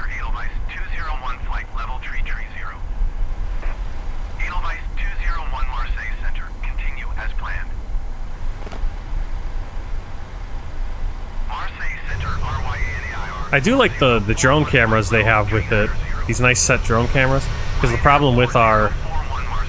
Well, it's not really a drone camera, but those nice set cameras, because external ones, because with the drone, with the free fly drone, you know, as you can see, that's what happens with the free fly drone. It tips over, and I hate that. It's like, why can't I lock it? I mean, I like having the ability to rotate and do whatever I want, but I'd like to step away and not have it tip over. So now at least we have this, so if I step away and I want to have the external view, you guys can sit there. Got a nice underbelly.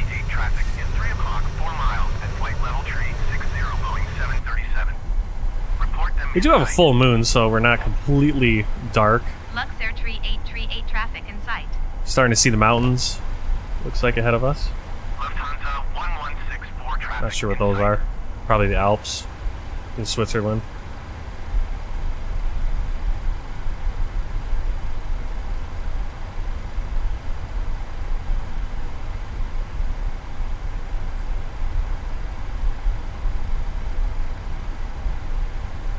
Yeah, so I think my plan was to do 2 flights tonight, both those Luxair flights, get down to Rimini, Italy, but I might just do this one. I kind of want to get a little bit more familiar with the startup and the landing again, and how to do that, so that when I'm streaming, I can do it well, do it quick, get in and get out. Because I was kind of excited. I was really excited to stream it. I was like, okay, I'm going to show everyone how to do things, and then I'm sitting here going, I don't know what I'm doing. Because I was watching other people stream who it's their first time ever flying the 737 and being very confused. And then I'm like, well, I know how this stuff works. And in essence, in most cases, I still do. It's just I can't, like, getting that good flow to do it. You know, okay, here's step 1, step 2, step 3, whereas starting this plane, it took me an hour and a half because I was going step 1, step 4, step 6, step 2. I was all over the place and kind of confusing myself.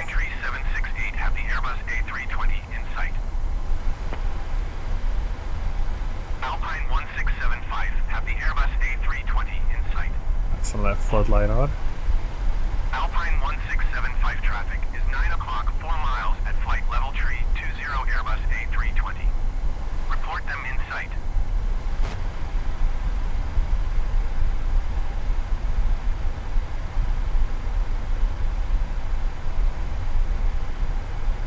Alpine 1675 traffic in sight.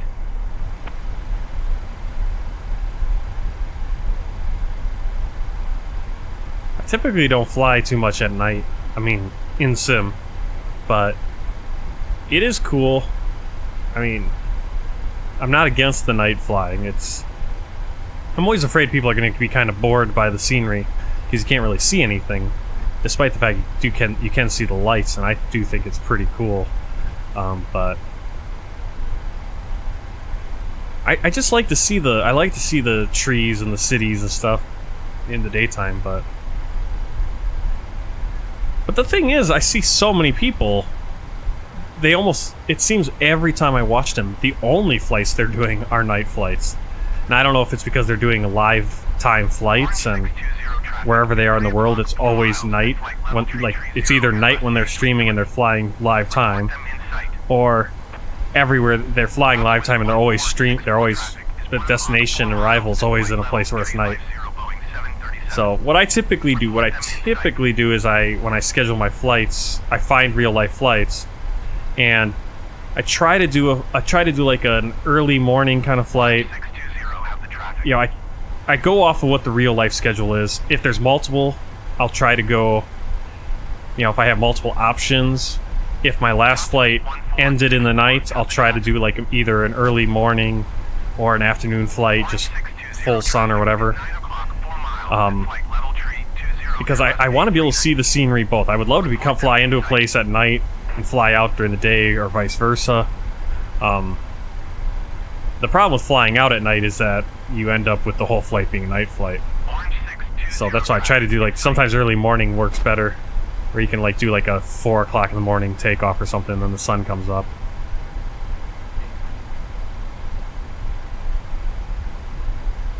But as I said, yeah, a lot of people stream night flights, so.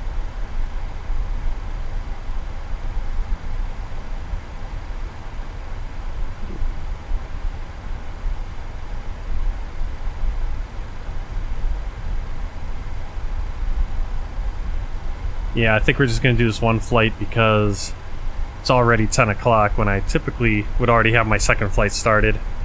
It just took so long to get set up, and if it takes another hour, hour and a half to get this plane set up, turned around, I mean, we could actually just do a turnaround in Luxembourg, but getting that perfect Luxair Tree 838 have the Airbus A320 in sight. I mean, I'm looking at this like little summarized checklist, and it's very summarized, and it's like you could probably do a flight like that, but Marseille Center Sky Travel, tree 418 is passing flight level 200, climbing flight level tree 40. Sky Travel tree 418 Marseille Center. what I'll probably do is I'll probably like watch the tutorial again, and I'll try to make my own like checklist.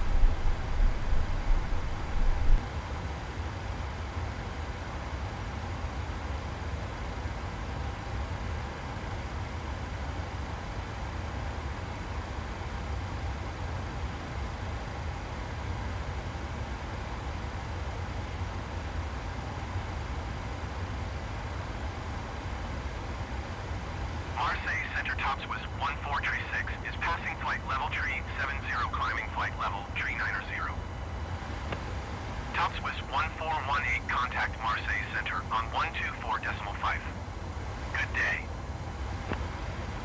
Topswiss 14 tree 6 Marseille Center, continue as planned. Swiss 21 tree 8 traffic is 12 o'clock 4 miles at flight level tree 40 Airbus A319. Report them in sight. Alpine 1449er traffic is 6 o'clock 4 miles at flight level tree 20 Airbus A320. Report them in sight.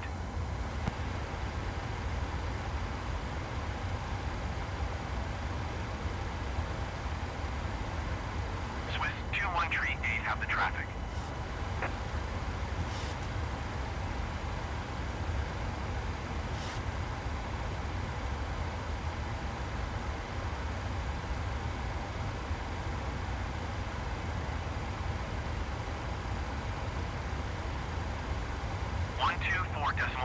Topswiss 1418.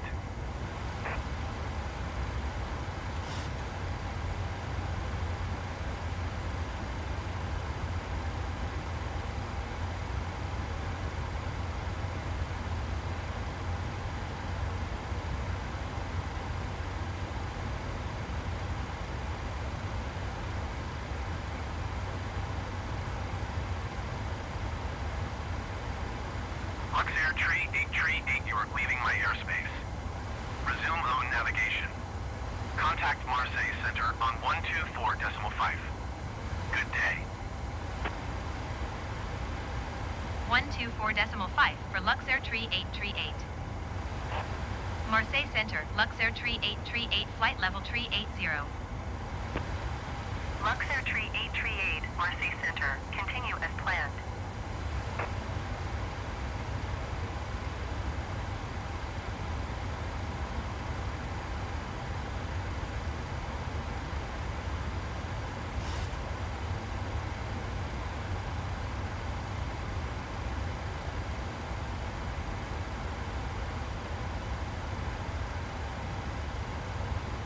Topswiss 1464, you are 27 miles southwest.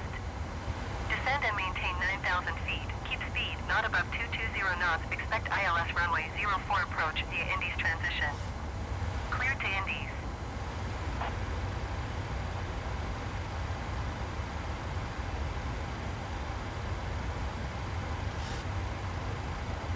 Descend and maintain 7,000 feet. Keep speed not above 220 knots. Expect ILS runway 04 approach via Indies transition. Cleared to Indies Topswiss 1464.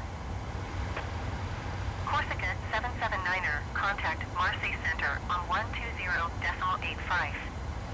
Good day.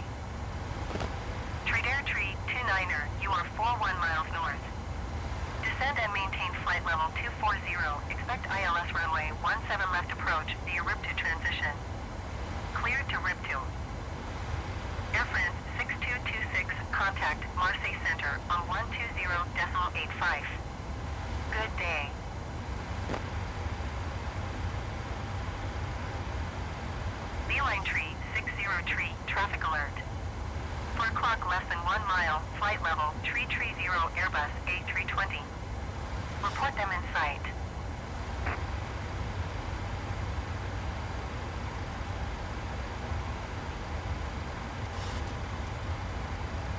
Beeline tree, 60 tree traffic in sight.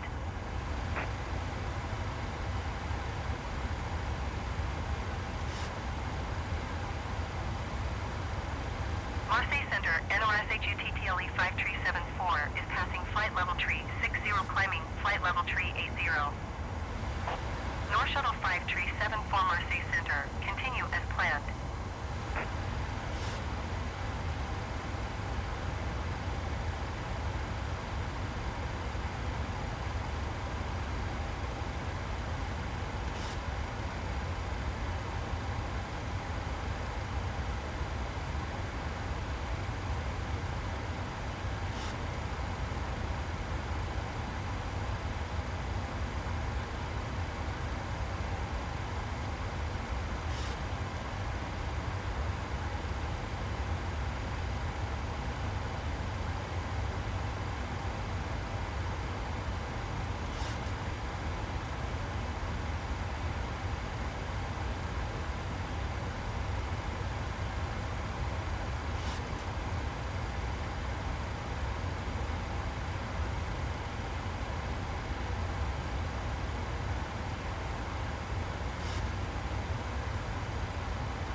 Top Swiss 1418 traffic is 2 o'clock, 4 miles at flight level tree 60, Boeing 737.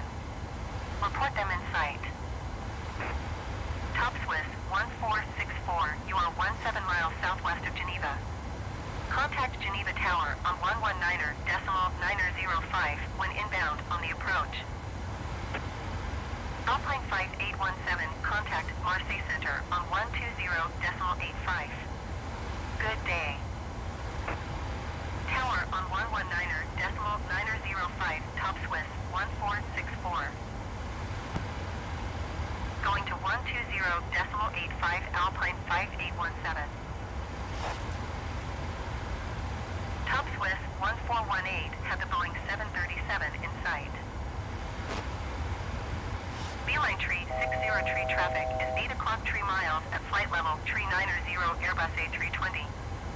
Report them in sight.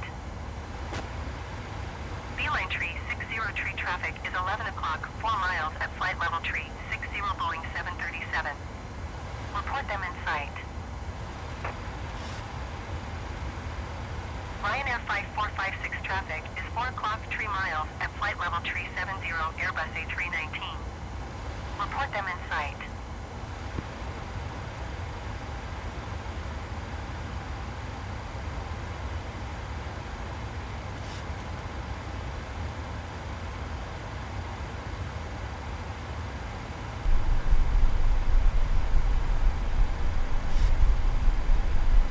Alright, we're coming down to flight level 320. You see the little, I think this little pink triangle is actually where we should be, because we do have VNAV and LNAV. What I'm going to do, and it's saying right here, reset the altitude. Now, trying to figure out where that is. Speedbird tree 57 traffic is 1 o'clock 4 miles at flight level tree 50 Boeing 737. I think it's right here. Report them in sight. So we just go like this, 32,000. 7212 traffic is 10 o'clock 3 miles at flight level tree 20 Airbus A320. Report them in sight. I'm not sure where I put that when we change our level, where we put it. Cruise. I think that's where we put it. Yes.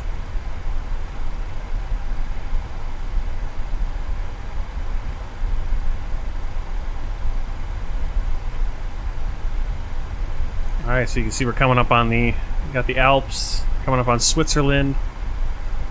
Flying right towards Geneva.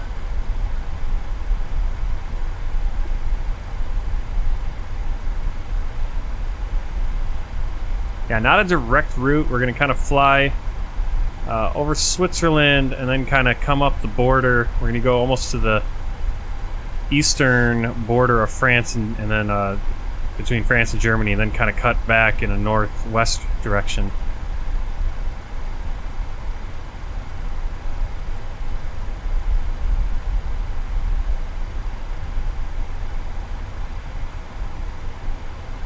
Now, in most cases, your flight route, you might have a strange flight route like that because you're trying to avoid flying over a certain country because you don't want to pay the fee or whatever it is. But in this flight plan, we're going to actually be flying over France, and we could just fly France direct into Luxembourg. We really don't even have to fly over any other country. And I think in the end, we're going to fly over Switzerland, probably Germany and Luxembourg, and possibly Belgium, depending on the approach. Marseille Center, Luxair tree 838, flight level tree 20. Luxair tree 838, Marseille Center. It's getting pretty crazy over in neighbor's house. All the dads are dressed in wigs and cowboy hats, and I don't know what's going on. The clown it's getting pretty weird.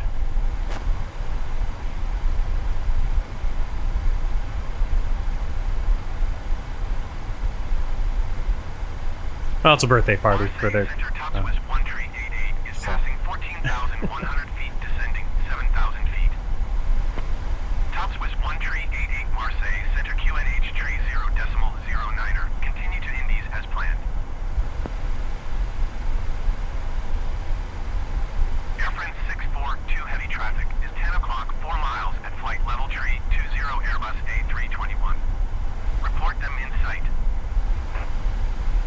Swiss 267 traffic is 2 o'clock, 4 miles at flight level tree 60 Boeing 777. Report them in sight.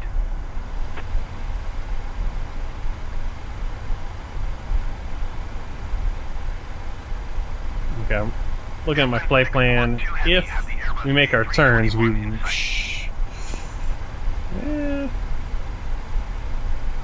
we get as close to crossing into Germany as we can. Swiss 267 traffic in I think we cross. I honestly feel, unless the line's just a little bit off, that we're going to cross into Germany, right where France, Germany, and Luxembourg all come together, just south of the airport.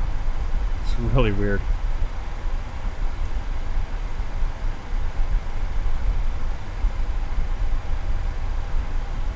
Yep. So we're gonna actually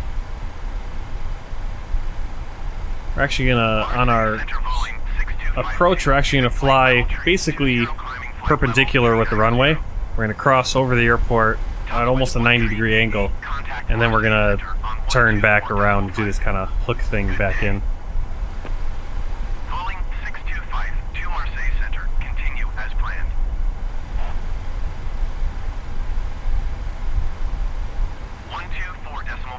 Top Swiss 1388.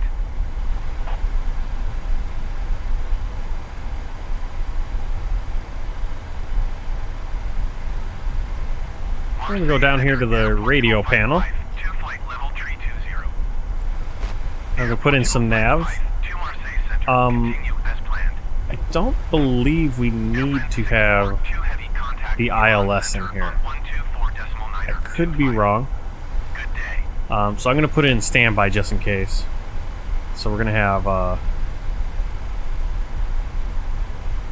109.9 for the ILS.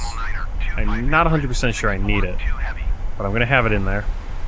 Don't really need the VOR either, so they're going to be dialed in, and we'll see what happens. Yeah, I saw it was your birthday too. Yep. Yeah, it's our neighbors. They have a boy and 2 girls, and it's the oldest girl, or the older girl. Boy's the oldest, and I'm not sure how old he is. He's probably 12. Who knows? Maybe 13 now. Growing so fast. Alright, so that's the VOR. That's going to be Luxembourg's VOR, and then there's a Dietrich VOR, which is a Delta India Kilo, which is our transition point. And we're going to put that on the other radio panel over here. That's going to be 114.4.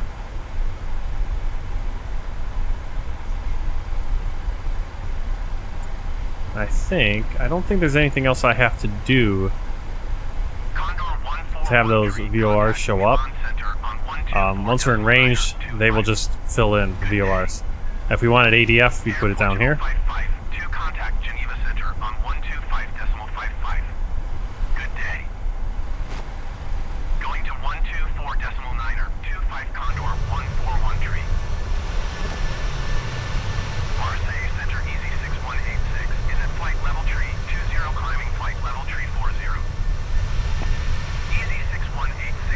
Sort of flying over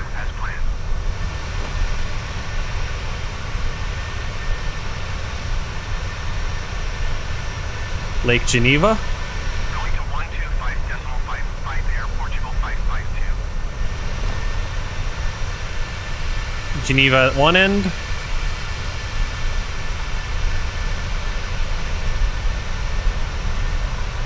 All the way on the other end of the lake is Montreux.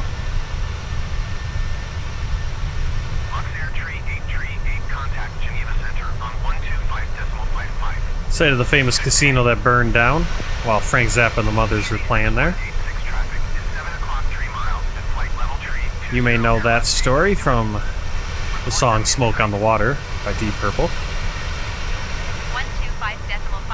Luxair tree 838. Geneva Center, Luxair tree 838, flight level tree 20. Luxair tree 838 Geneva Center, continue as planned. Yeah, so I'm just going to do this one flight for the stream tonight. And then I'm going to do some flying on my own, get more comfortable with this plane. Like, I didn't start streaming or videoing any of my Airbus flights. I mean, I did a whole bunch of flights before I started doing that. So obviously I will stream tomorrow night and we'll do the next flight. And maybe we'll have, depending on how long it takes to get the plane started and everything, we'll do that little tour of San Marino as well. I was hoping to get both these flights in tonight, but it's getting pretty late already. And I'd like to just be able to relax and kind of figure out what's going on. What's that saying? Was that saying traffic? Traffic? It's lighting up. I'm not sure why it's not showing them on the radar, though. Maybe I've zoomed out too far? I don't know. Luxair tree 838 traffic is 3 o'clock, 4 miles at flight level tree 20 Airbus A319. Report them in sight. Luxair tree 838 have the Airbus A319 in sight.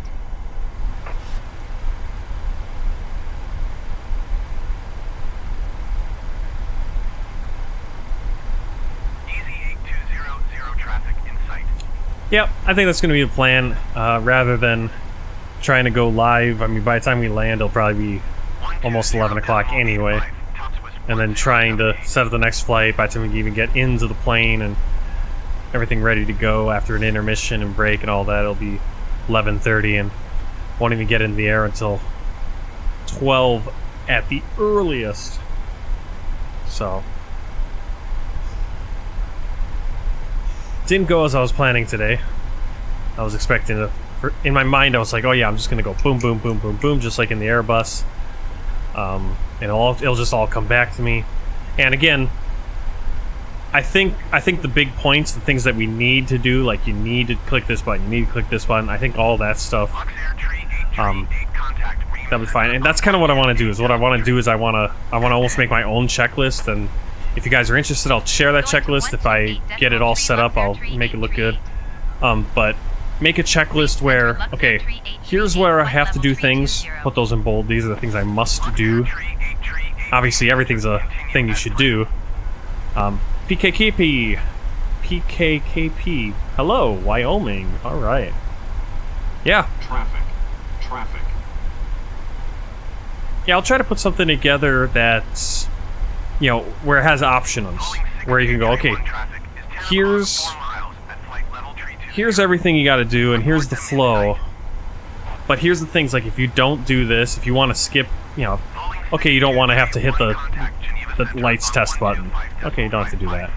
You know, some of the stuff you don't have to do. Now, the great thing about this plane is you can turn on failures, and in that case, you're going to want to do all that because that's how you're going to catch. Sometimes there might be a failure on the ground, right? You're going to have a failure, like a light doesn't work or whatever. Well, that's why you do the light test, right? Or whatever it is. But I sometimes get a little nervous about using other people's, on a plane this complicated, using someone else's. And I'm sure that British AV Geek and other people that have set up, you know, similar simplified checklists have gone through and figured out, okay, this is what we need to do. This is how you can get your plane all set up and take off, right? You know, without having to hit every single little button and do every single little tiny thing. But it'd be nice to put something together or find a checklist that, you know, I like a checklist where it's like, okay, here's what you do, here's how you use it, here's how you do it. But here are the points where you need to do it. Okay? Make sure you still do it in this order, but you gotta do this, you gotta do that. If you skip this, there's some stuff on my, like when I do the Airbus thing. There's some things where it's like, I do things, you don't really need to do it. So if you're in a rush and just, you know, again, it's a sim. It's up to you how much you want to do. It's not like you're going to be reported to your airline for not doing the proper procedure and everything.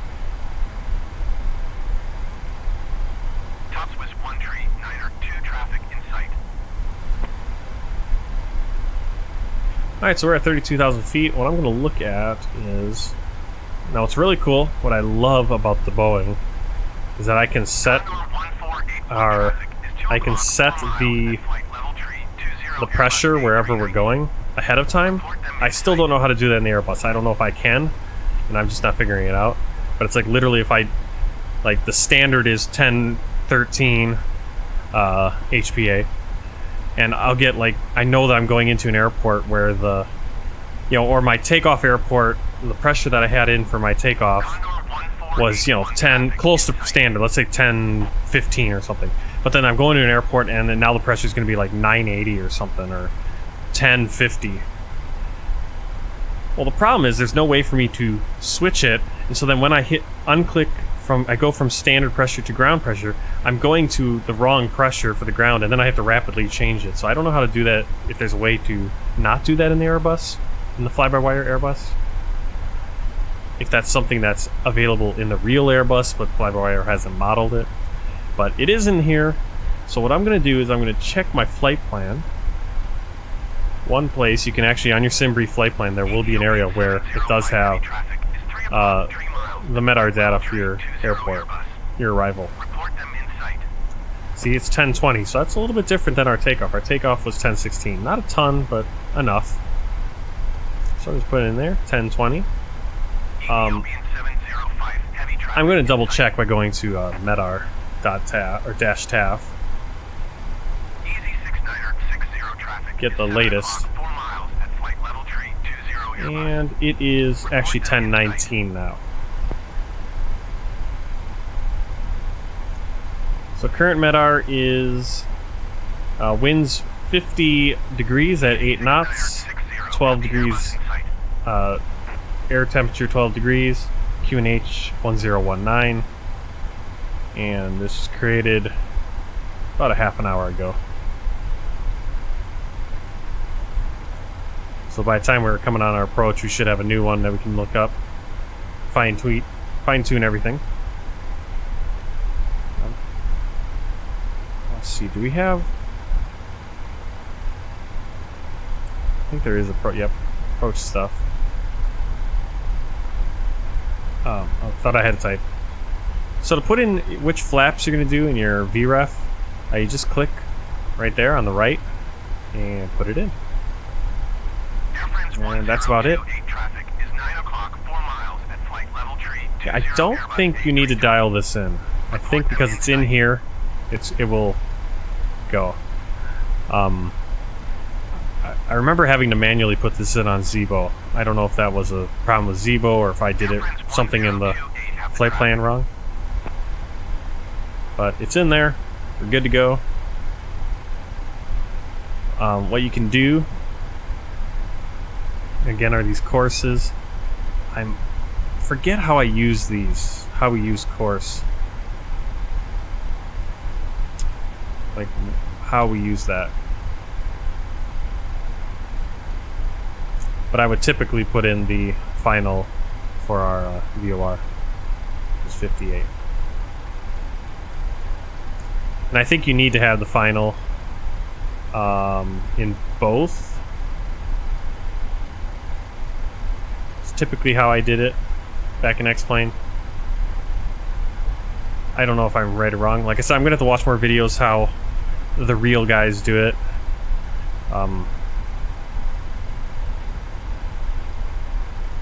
Because when I was flying an X-Plane, I didn't have an audience watching, and you know, and I want to make sure I'm doing things generally the right way.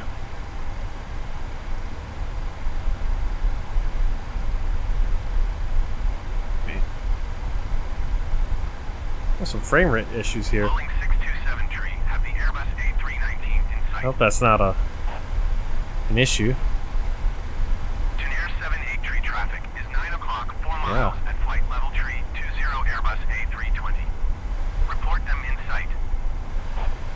No real problem. It's kind of just when I'm down on these screens. Okay, I need to. I wanted to look. It's kind of frustrating because it's being very jumpy when I'm down here. I think that's top of descent. So I think the plane, because we do have VNAV, the plane will descend on schedule, on its own.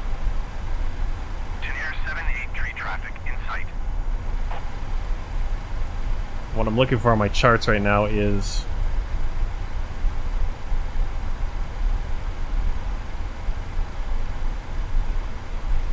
a descent point, or a point like an altitude that we're shooting for initially.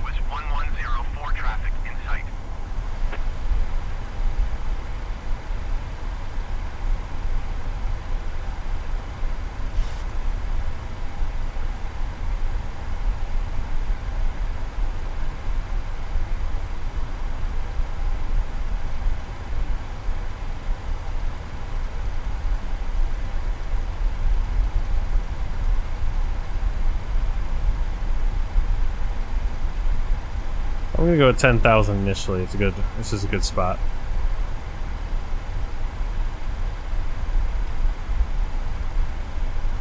So if you're just joining, thank you. If you never been here before, this is a Microsoft Flight Simulator, and we are on a world tour, flying into every country and territory in the world. And today we are flying from Spain, Madrid, Spain, to Luxembourg, Luxembourg City, Luxembourg. This is the first time we're using the PMDG 737-700 Boeing in the World Tour. I did do a previous flight with this off-stream last week when I first bought it, just to kind of refresh it, and I'm still refreshing how I remember the 737. And of course I did fly the 737-800 Zebo mod in X-Plane, so quite a few differences in quality, I guess. Not a ton. I mean, the Zebo mod is amazing, but PMDG does take it to a little bit another level. I'm also not sure how much this is all. I'm gonna have to look at some screenshots of my cockpit in X-Plane, but I'm not sure what all matches. I don't remember these. Might have had different stuff. And I know I can change these. I can change the top panel, all that. This is the top panel I remember from man, see, is anyone getting like my frame rates are getting knocked out when I look around, like right around here, around this screen. You know, if I kind of look back and forth here, frame rates are fine. If I go down here and I kind of move around and I'm looking at these screens, well, not so bad right now.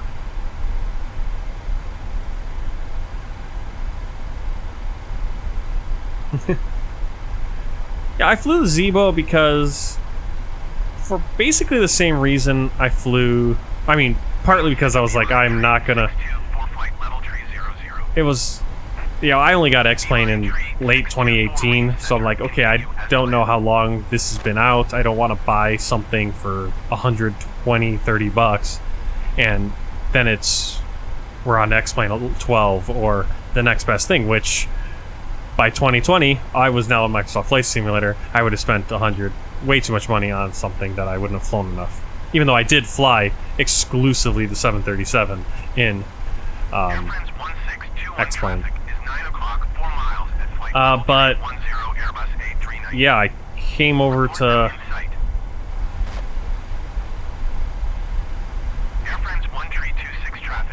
I like them both. Like, I don't know if the complexity. I know there's probably things that are just not complex simply because fly-by-wire has not got to that point where in the complexity. But I'm also wondering how much of the complexity is just because the Boeing and the Airbus have different complexities.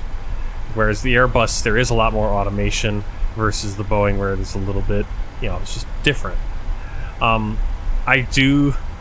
But it is enjoyable. I'm still going to fly the fly-by-wire A320. Everyone who has, I mean, unless you're a diehard and the only reason you flew the A320 was because you had nothing else to fly, fine. But for me, it's like, I think the Airbus, I think what fly-by-wire is doing is amazing. I think people need to continue supporting it. Okay. Yep. That's what I was getting at, Jesse. Was, yeah, it's like that. And I've been kind of commenting on people when I've seen it on the forums or on like on Facebook and stuff. People are commenting. It's like, oh, the PMDG 737 makes the fly-by-wire A320 look like a joke. It's just so much more complex. It's like, well, okay, are you comparing the planes? Because the Boeing 737 is slightly more complex than the Airbus because the Airbus is more automated. That's both an advantage to it, and also if you like just have that more complexity, then it's a disadvantage for you, right? Yeah, to compare them, and I think what people are saying is they're saying, oh, I don't like the. It's like the PMDG is so much better because it's a payware plane and they put so much more in, and that's why it's so much more complex. It's like, well, the fly-by-wire is a real good piece of work. Now, there's some. There are some definite differences between the PMDG and the fly-by-wire. In terms of performance, the PMDG I've noticed performs is slightly a few more. You know, I have a few more frames per second. Typically, it seems to be a little bit smoother than the fly-by-wire. Again, as Jesse just said there, the fly-by-wire is free, and for what you're getting for free, you could be getting a ton less, and it'd still be pretty good. The amount that you're getting for free is amazing, and I think fly-by-wire could easily sell what they have right there for 50 bucks.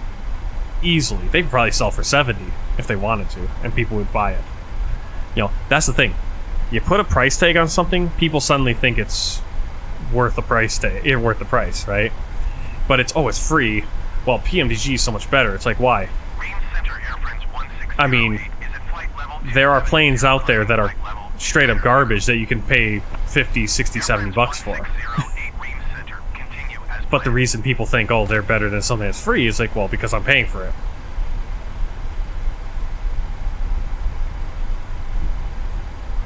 Yeah, it's a great product. Thanks for the follow. Yeah, I'm hoping and I'm looking forward. I believe me, when the Airbus, if they ever fully develop the Airbus A380 and they do that, and I hope they do, and they drop it for free, I'll be flying that day one or whenever, first time I get the chance to do it and I can figure out how to fly it. I mean, I'll be jumping in there, and I think it's going to be... Microsoft Flight Simulator is just a completely different experience than what I did in X-Plane. X-Plane, I was flying in the comfort of my home in China. If you don't know, I used to live in China. My wife is from China. Hopefully someday we can move back, because I just feel a little bit out of place here in America now, after living there for 8 years. And not really knowing what I should be doing here, trying to figure out what job to do. But anyway, I was doing that. It was just flying and doing my world tour that I was doing in X-Plane, but just doing it for myself and maybe eventually post some screenshots somewhere. I never actually got around to doing that. But Microsoft Flight Simulator, I've been doing almost every flight I've done has been a stream. So I'm streaming on top of doing this flight. I've been doing this world tour and making graphics and doing all these things, and then flying different planes. I mean, I've jumped into, obviously primarily used the fly-by-wire A320, but I bought the CRJs from Aerosoft, so I try to get those in whenever I can to fly those in this world tour. I've flown on probably a handful of times, maybe even less than a handful of times. I've flown that freeware community version. Alright, good luck on the landing. I've flown the freeware community version of the ATR-72 that's available on flightsim.to. Not at all the ATR-72, but it looks like the ATR-72 on the outside. Inside it's the King Air cockpit. It's just something fun to fly, something to shake it up. If I was just doing the X-Plane world tour, or my world tour like I was in X-Plane, I'd just fly the same plane the whole time. And I know people that do world tours where they just fly the same plane, and that's not a problem. But I kind of decided, it's like, wouldn't it be cool if I flew the real-life flight as much as possible? So sometimes I jump into 787. Sometimes I jump into the freeware A330. And now we're gonna mix in here the 737-700, which is the real plane they use on this flight. When the 800 comes out, I'm gonna get the 800, and we'll be able to mix that in much more often, actually, because the 800 is obviously the more popular variant between the 800 and 700. But it's gonna be a little different because I'm going from, instead of just flying one plane and focused on one plane, I'm going to be flying the A320, flying the Boeing, flying the CRJ, which isn't a big deal once you know them. Once you're pretty good and comfortable with each of them. So I'll be able to jump back into the A320. See, look at that frame rate. So, yeah, I'm noticing, like I was talking about performance-wise between the 737, the PMDG, and the fly-by-wire.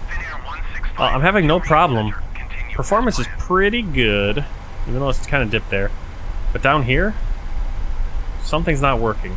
Now, I did not have this problem a couple nights ago when I got it and I was doing a Southwest flight. So I don't know why it's doing that. Hey, you can see it's our top of descent. So what I'm going to do... Actually, don't have to do anything.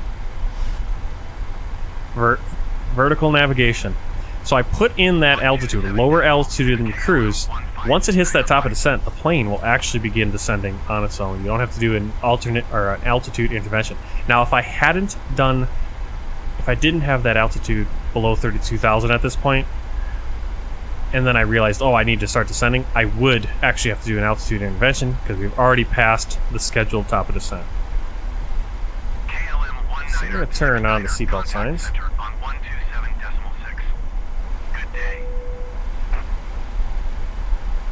And hopefully our frame rate doesn't keep crashing when we're looking at these screens. We are descending really fast. I'm going to let the VNAV do its thing, but it seems pretty fast. Doesn't it? Yep, I did it. I missed it when I did my first flight. And then I was literally watching the tutorial for the descent and everything at the same time and I already missed the top of descent. And he was like, okay, if you don't put in your altitude beforehand, it won't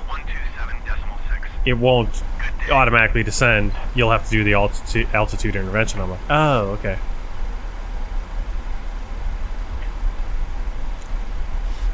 And that's an added complexity slash actually more automation that we don't yet have in the fly-by-wire A32NX. At least, I don't think so. Maybe it's in the experimental version.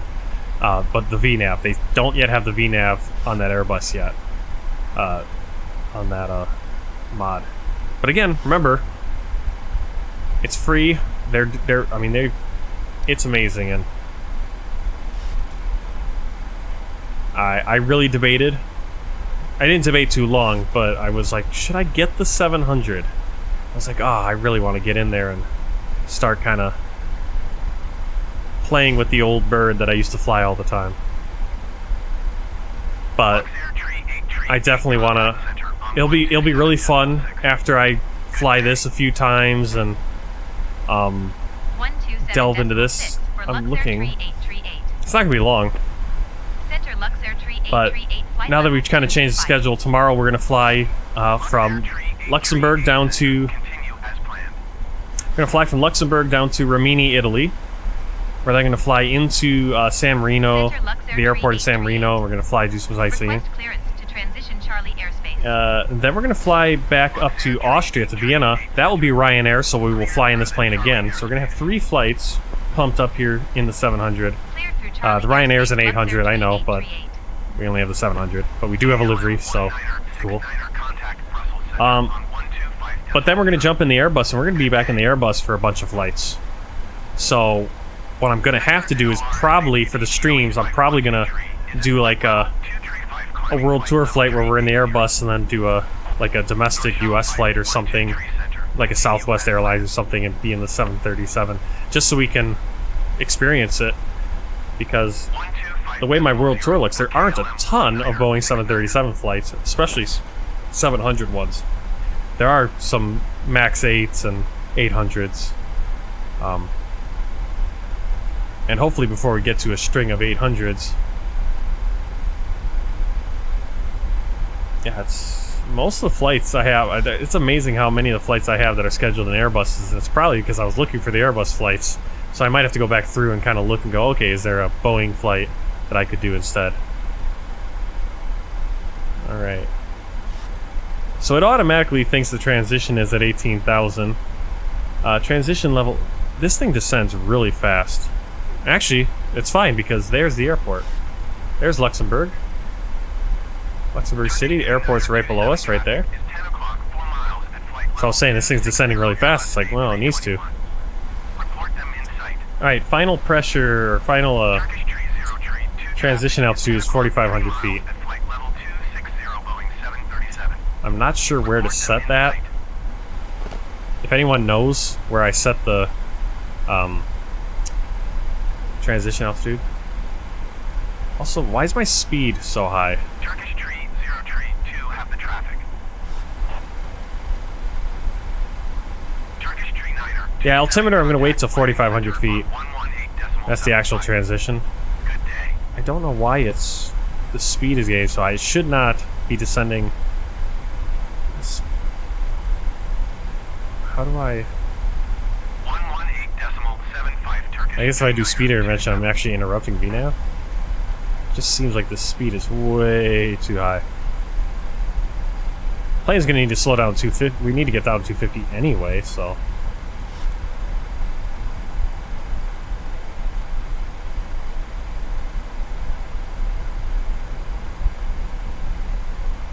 Yeah, you can see the needle's way down there.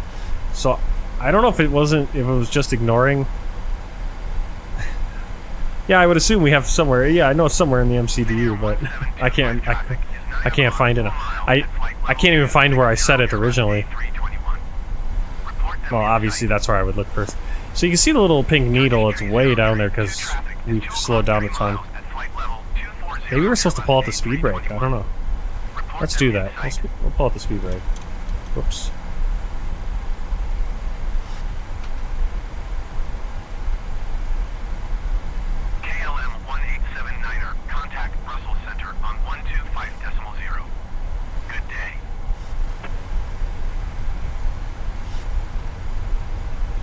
Pulling out the speed brake. Going to 125.0 KLM 1879er.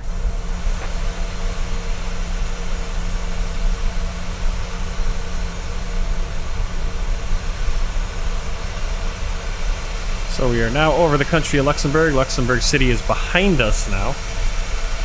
And we're going to be taking a left turn for our approach. Yeah, it looks a lot different at night, Luxembourg. You don't realize there's this much going on in Luxembourg when you're flying over it during the day. Please also store any carry-on items. Yeah, I know. Where do I click it? Like here? There it is. I was trying to figure out where the secret buttons were. I was clicking over here, that's why I did. I clicked the wrong side. It's over here. Yeah, I'm gonna do that when we go back. Close it. Going to 125.0 KLM 1559er.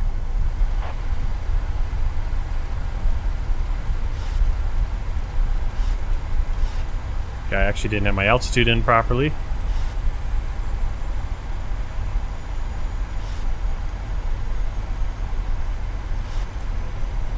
That seemed like a late top of descent, to be honest. Alright, we need to be at 3,000 feet once we're on our final. Once we're on that final turn and facing the runway. So 3,000 feet.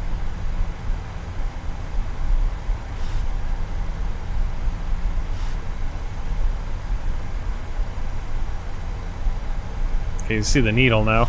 So now we're actually low.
Yeah, see, it seems like I have a little bit more trouble getting the descent.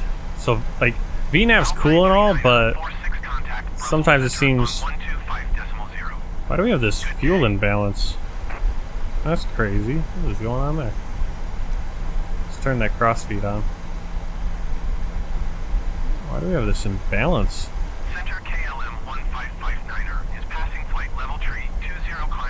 See that? We're, for some reason, 1.53 on our right, 2 over here, so it's using all the fuel over here, I guess?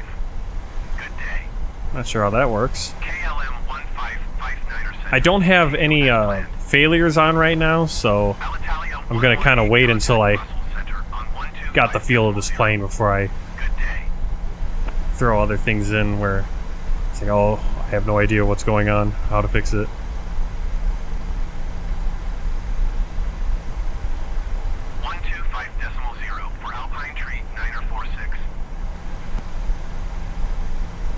Alright, once we get on the final heading, we're going to hit approach.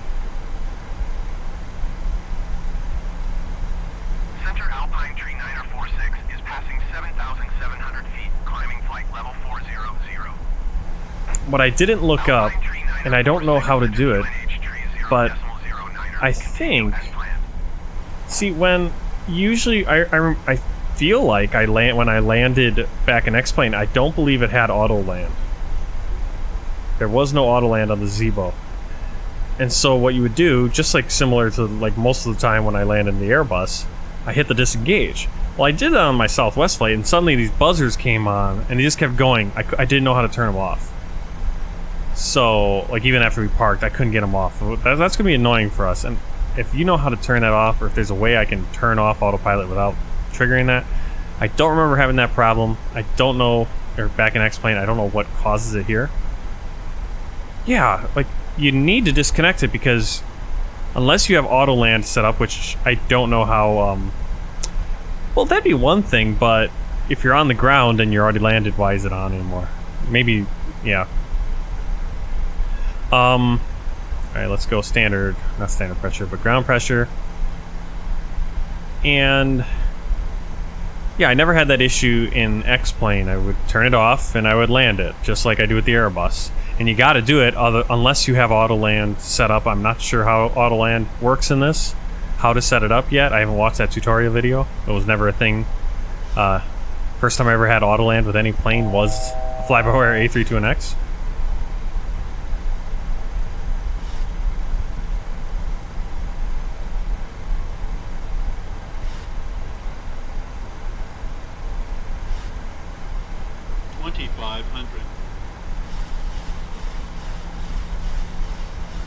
KLM 1559er, contact Brussels Center on 125.0. Good day.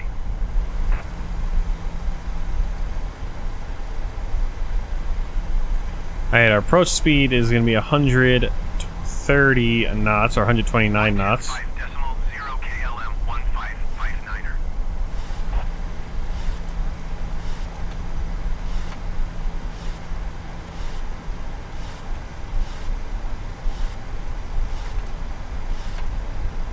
Center touristic 1071 flight level 320. Here goes nothing. Touristic 1071. There's the runway. Continue as planned.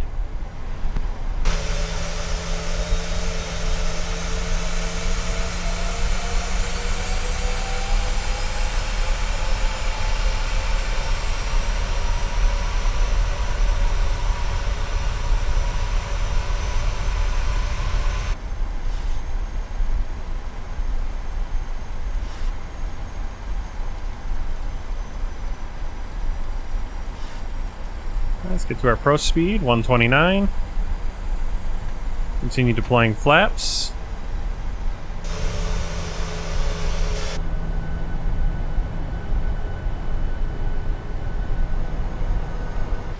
You know what we forgot to do? Forgot to turn on our landing lights. So let's do that.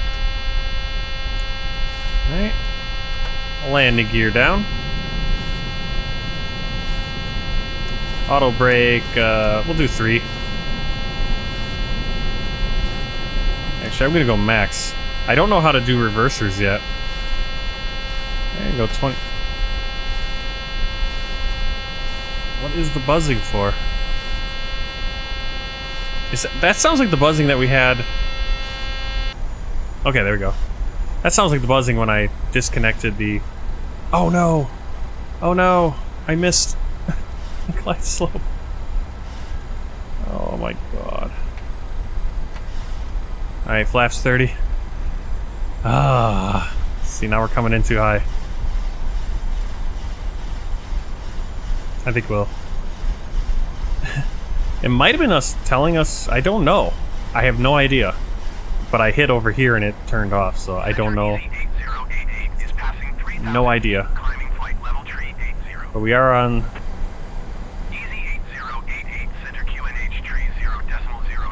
There we go, got the glide slope. Landing gear is down. Touristic 1071, contact landing center on 118.75. Good day. Oh, we're actually approaching right over the city too. The old city core. That's why we're getting bad frame rate, because I got a lot of photogrammetry down here.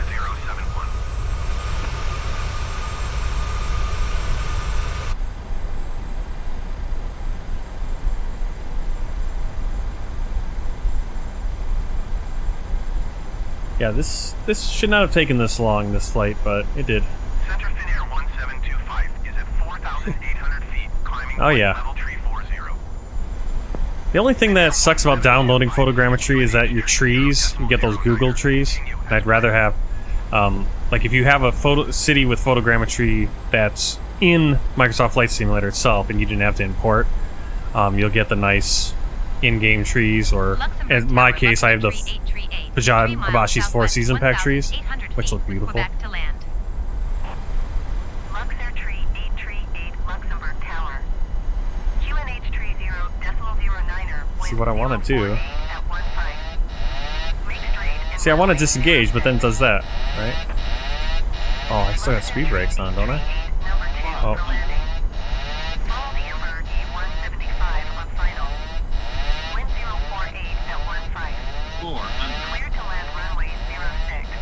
Not gonna be the best landing. I'm off center already.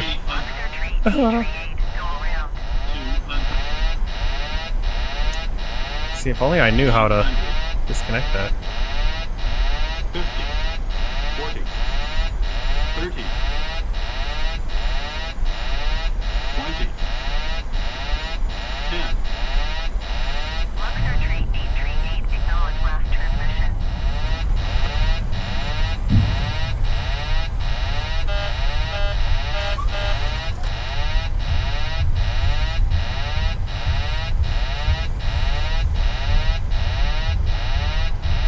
How do I turn off that? Luxair tree 838, you are not cleared to land.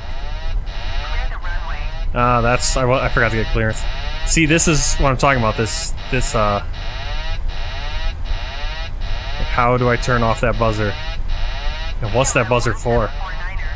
It's like I should be able to disconnect the. Luxair tree 838, you are not cleared to land. Clear the runway.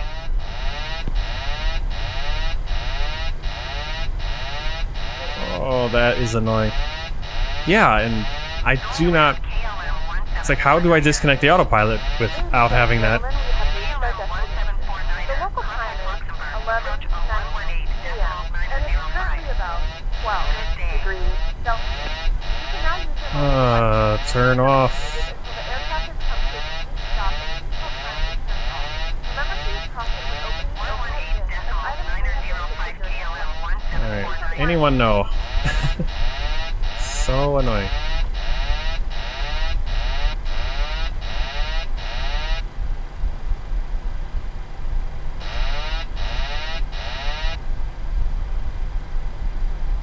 Why can't I disconnect the autopilot? Alright, we're going to clear our flaps, speed brakes. Let's see, landing lights off, taxi lights on, start the APU.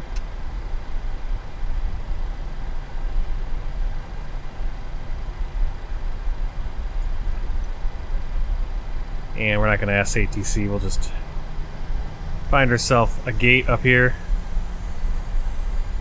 Freeware airport here, Luxembourg. Sorry about that incessant buzzing, but yeah, there should be a way. And I have to admit, I didn't watch the tutorial completely on landing, so I'm going to have to watch that again just to... Because while I... Like I said, I kind of have to relearn this plane.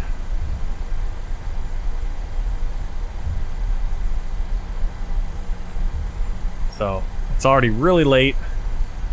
I'm not going to try to do another flight. Above the map, there's 3 squares. Okay, give me a second. Once we get in here, press the leftmost one, that happens. Whoa.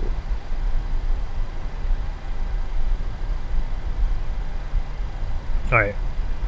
Set the parking brake. Let's see. No, yep. What is that right there? That is the... Oh, it's gonna be this one. I need to test. You would think it would... Like, that would light up, though, when we did that. And I don't know why it gives us... I'm trying to think. That might have been something... Yeah, I'm trying to think if that was something when I would fly in X-Plane that would do that. I think it did. It would be a warning like, hey, you disengaged autopilot, and then you'd come over and click something. I'm trying to remember if I clicked there though. That might be it. I mean, it does say, whoops, not that. We don't want that. But if you look at this test, it does say autopilot, please reset or whatever. It, you know, they're giving you the warning. You know, same with auto throttle, FFC. There's something, there's a message, whatever it is. You know, alerting you to something's wrong. But it didn't light up, so that's why I didn't know. All right, let's turn off that.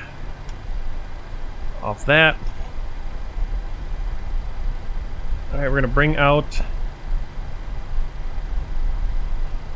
the jetway. Let me look at this. Let me look at AV Geeks. What we do to shut down or after landing. So flaps up, speed brake retracts, transponder. Don't worry, I'm gonna get better at this. So it's only the second time ever flying this in X-Plane in this situation. You guys watching, streaming, all that stuff. TCAS test pass.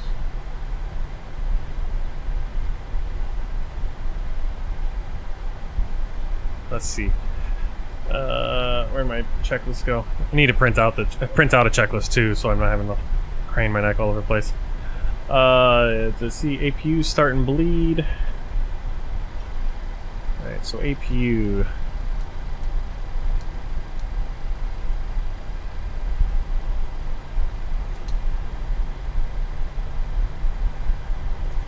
Okay, can actually turn off our taxi lights. Should have been strobe and steady this whole flight. Taxi lights. Oh, that was after landing. Probe heat off. This is actually stuff we do during the taxi or before we taxi in. Engine start switches off and out or kind of wherever. Oh, engine start switches. I was going to say, why would you turn the engines off while you're taxiing? But it's these switches. Turn them to off. Auto brake off. We did that upon arrival at stand. Parking, taxi lights off. APU gen set on and check. It is on. Set parking brake. Actually, make sure we have the APU gen. There it is. Set parking brake. Fuel control levers off.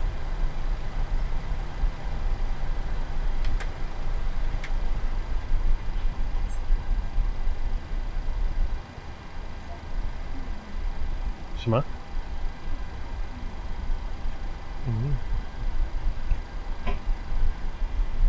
Anti-collision lights off. Okay.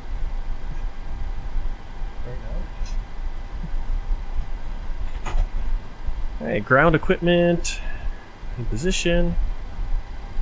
Alright, like I said, we're doing this all for the first time. Engines are coming down. Go into the menu, FS actions, ground services. We have the, get that GPU card out. Oops. I need to put chocks. Chocks. Request ground power. Next page. Let's get that lavatory. Loaders. You can do that as well. I won't show you all that happening.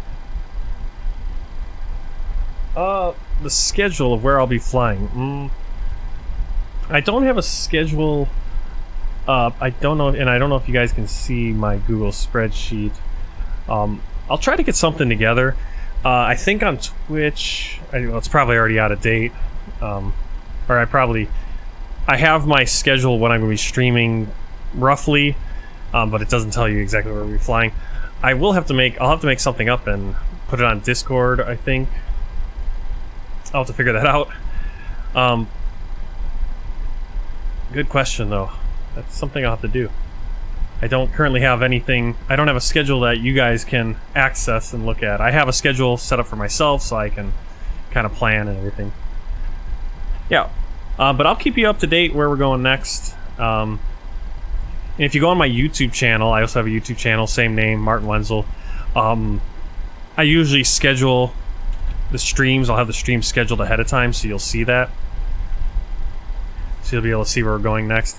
Tomorrow night will be at 7:30 p.m. I'll be going live 7:30 Central Time, U.S. Standard, whatever it is, Daylight Savings Time right now. We're going to be flying from here, Luxembourg, down to Rimini, Italy. And then, if we have time, if I can get the plane set up, we can get in the air and get the flight done. If we have time, hopefully we'll be able to do, we'll get in the X-Cub and we'll fly over to San Marino and the airport they have there, a private airport. We'll do some sightseeing, then we'll fly back to Rimini, preparing for a flight on Ryanair in the 737-800. It'll be in the 700 here, up to Austria. So we got a few flights coming up, or we've got a lot of flights coming up, but those are the next ones. We're going to be flying down to Italy, San Marino, and then back to Austria. Probably tomorrow night it'll just be Italy and maybe San Marino if we have time, depending on how much time we got to spend in this plane, which right now is a bunch because I can't trying to do all the... Oh, there you go. Start to load. So you can start unloading.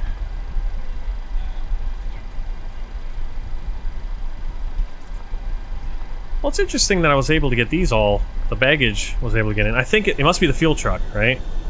Because I don't have a fuel truck out here. Yeah, it's the fuel truck. So the fuel truck gets away of these carts. But there they are. The only problem is there's nothing coming off the plane. We do have a cargo bay, but there's... Unfortunately, they haven't animated that yet. I'm hoping they do at some point. I know PMDG gets really detailed. And considering Wing 42 with the Boeing 242 does that, has all that animated stuff. Yep, so tomorrow plan on... We'll be in this plane again. That'll be the main flight, or the first flight. It might be the only flight if it takes us as long to get going as it did today. I'm hoping I can kind of streamline the process, figure out what I need to hit, how to do it. I really want to find that old checklist I had because that worked very well. But maybe I'll make my own checklist that I can follow and feel like I'm doing what I need to do. Alright, so go back in here. Again, don't have to do all this stuff. This is all just extra stuff if you want. Like here, payload. No, not payload. I want to go to... Where was that? Should open the door. Ground services? Yes, right here. PAX entry. Target 0. And we can start deplaning. Don't really need to do this, but what's cool is I think all the weights for your plane is controlled in here. It has nothing to do with this part. I don't think. I would guess. Alright. I'm going to try to go through this shutdown checklist, see if we can shut down this plane quickly. Fuel pumps as required. Well, we don't need the fuel pumps because we can go to ground power. So we're ground power. We're going to turn off the APU. So bleed off, packs off. Reciprocal fan can stay there. Window heats off. Back up. Seatbelt signs should be off at this point.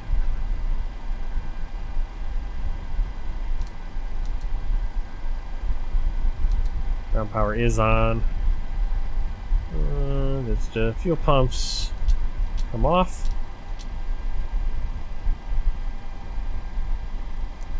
Don't need cross feed. Yaw damper off.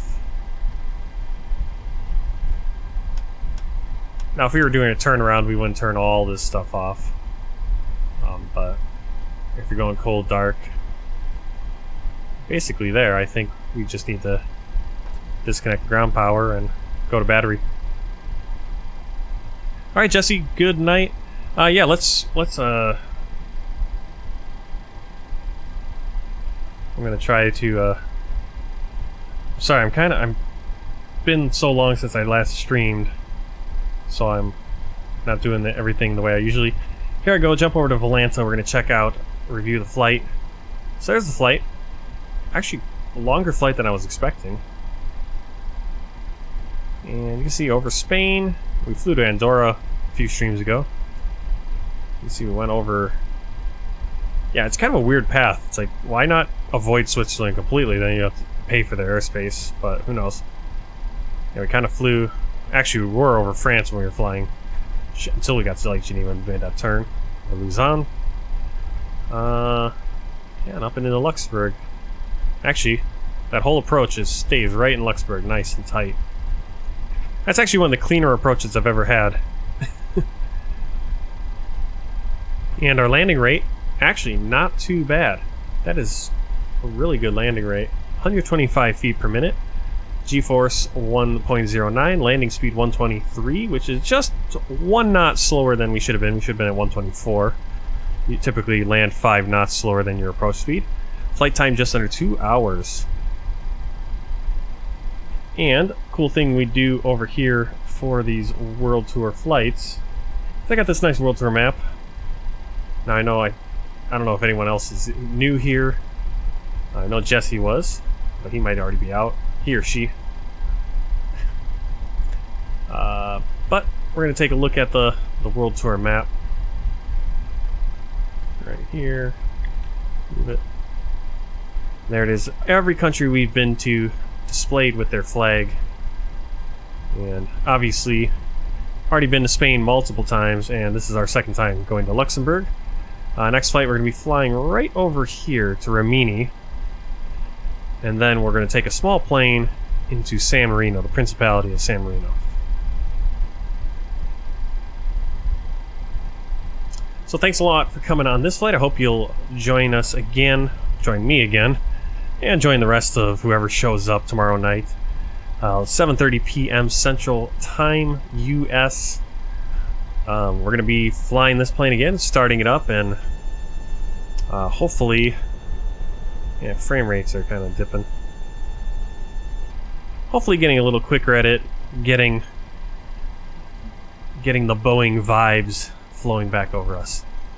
Alright, so Pack X passengers are all off board, so let's see what's going on. A few more passengers here.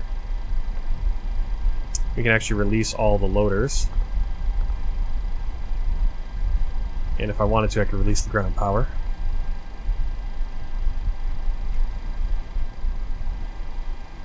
Let's release ground power. Let's do that. Release.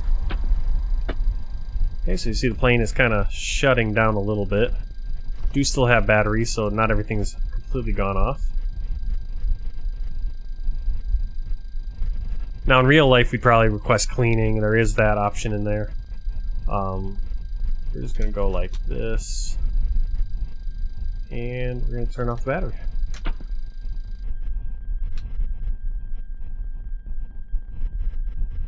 There we go.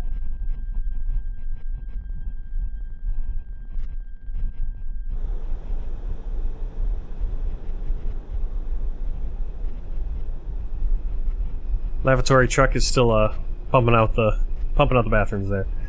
All right, thanks for coming along. Thanks Bulldog. I will see you next time. And yeah, I'll see you at 7:30 tomorrow night. Bye.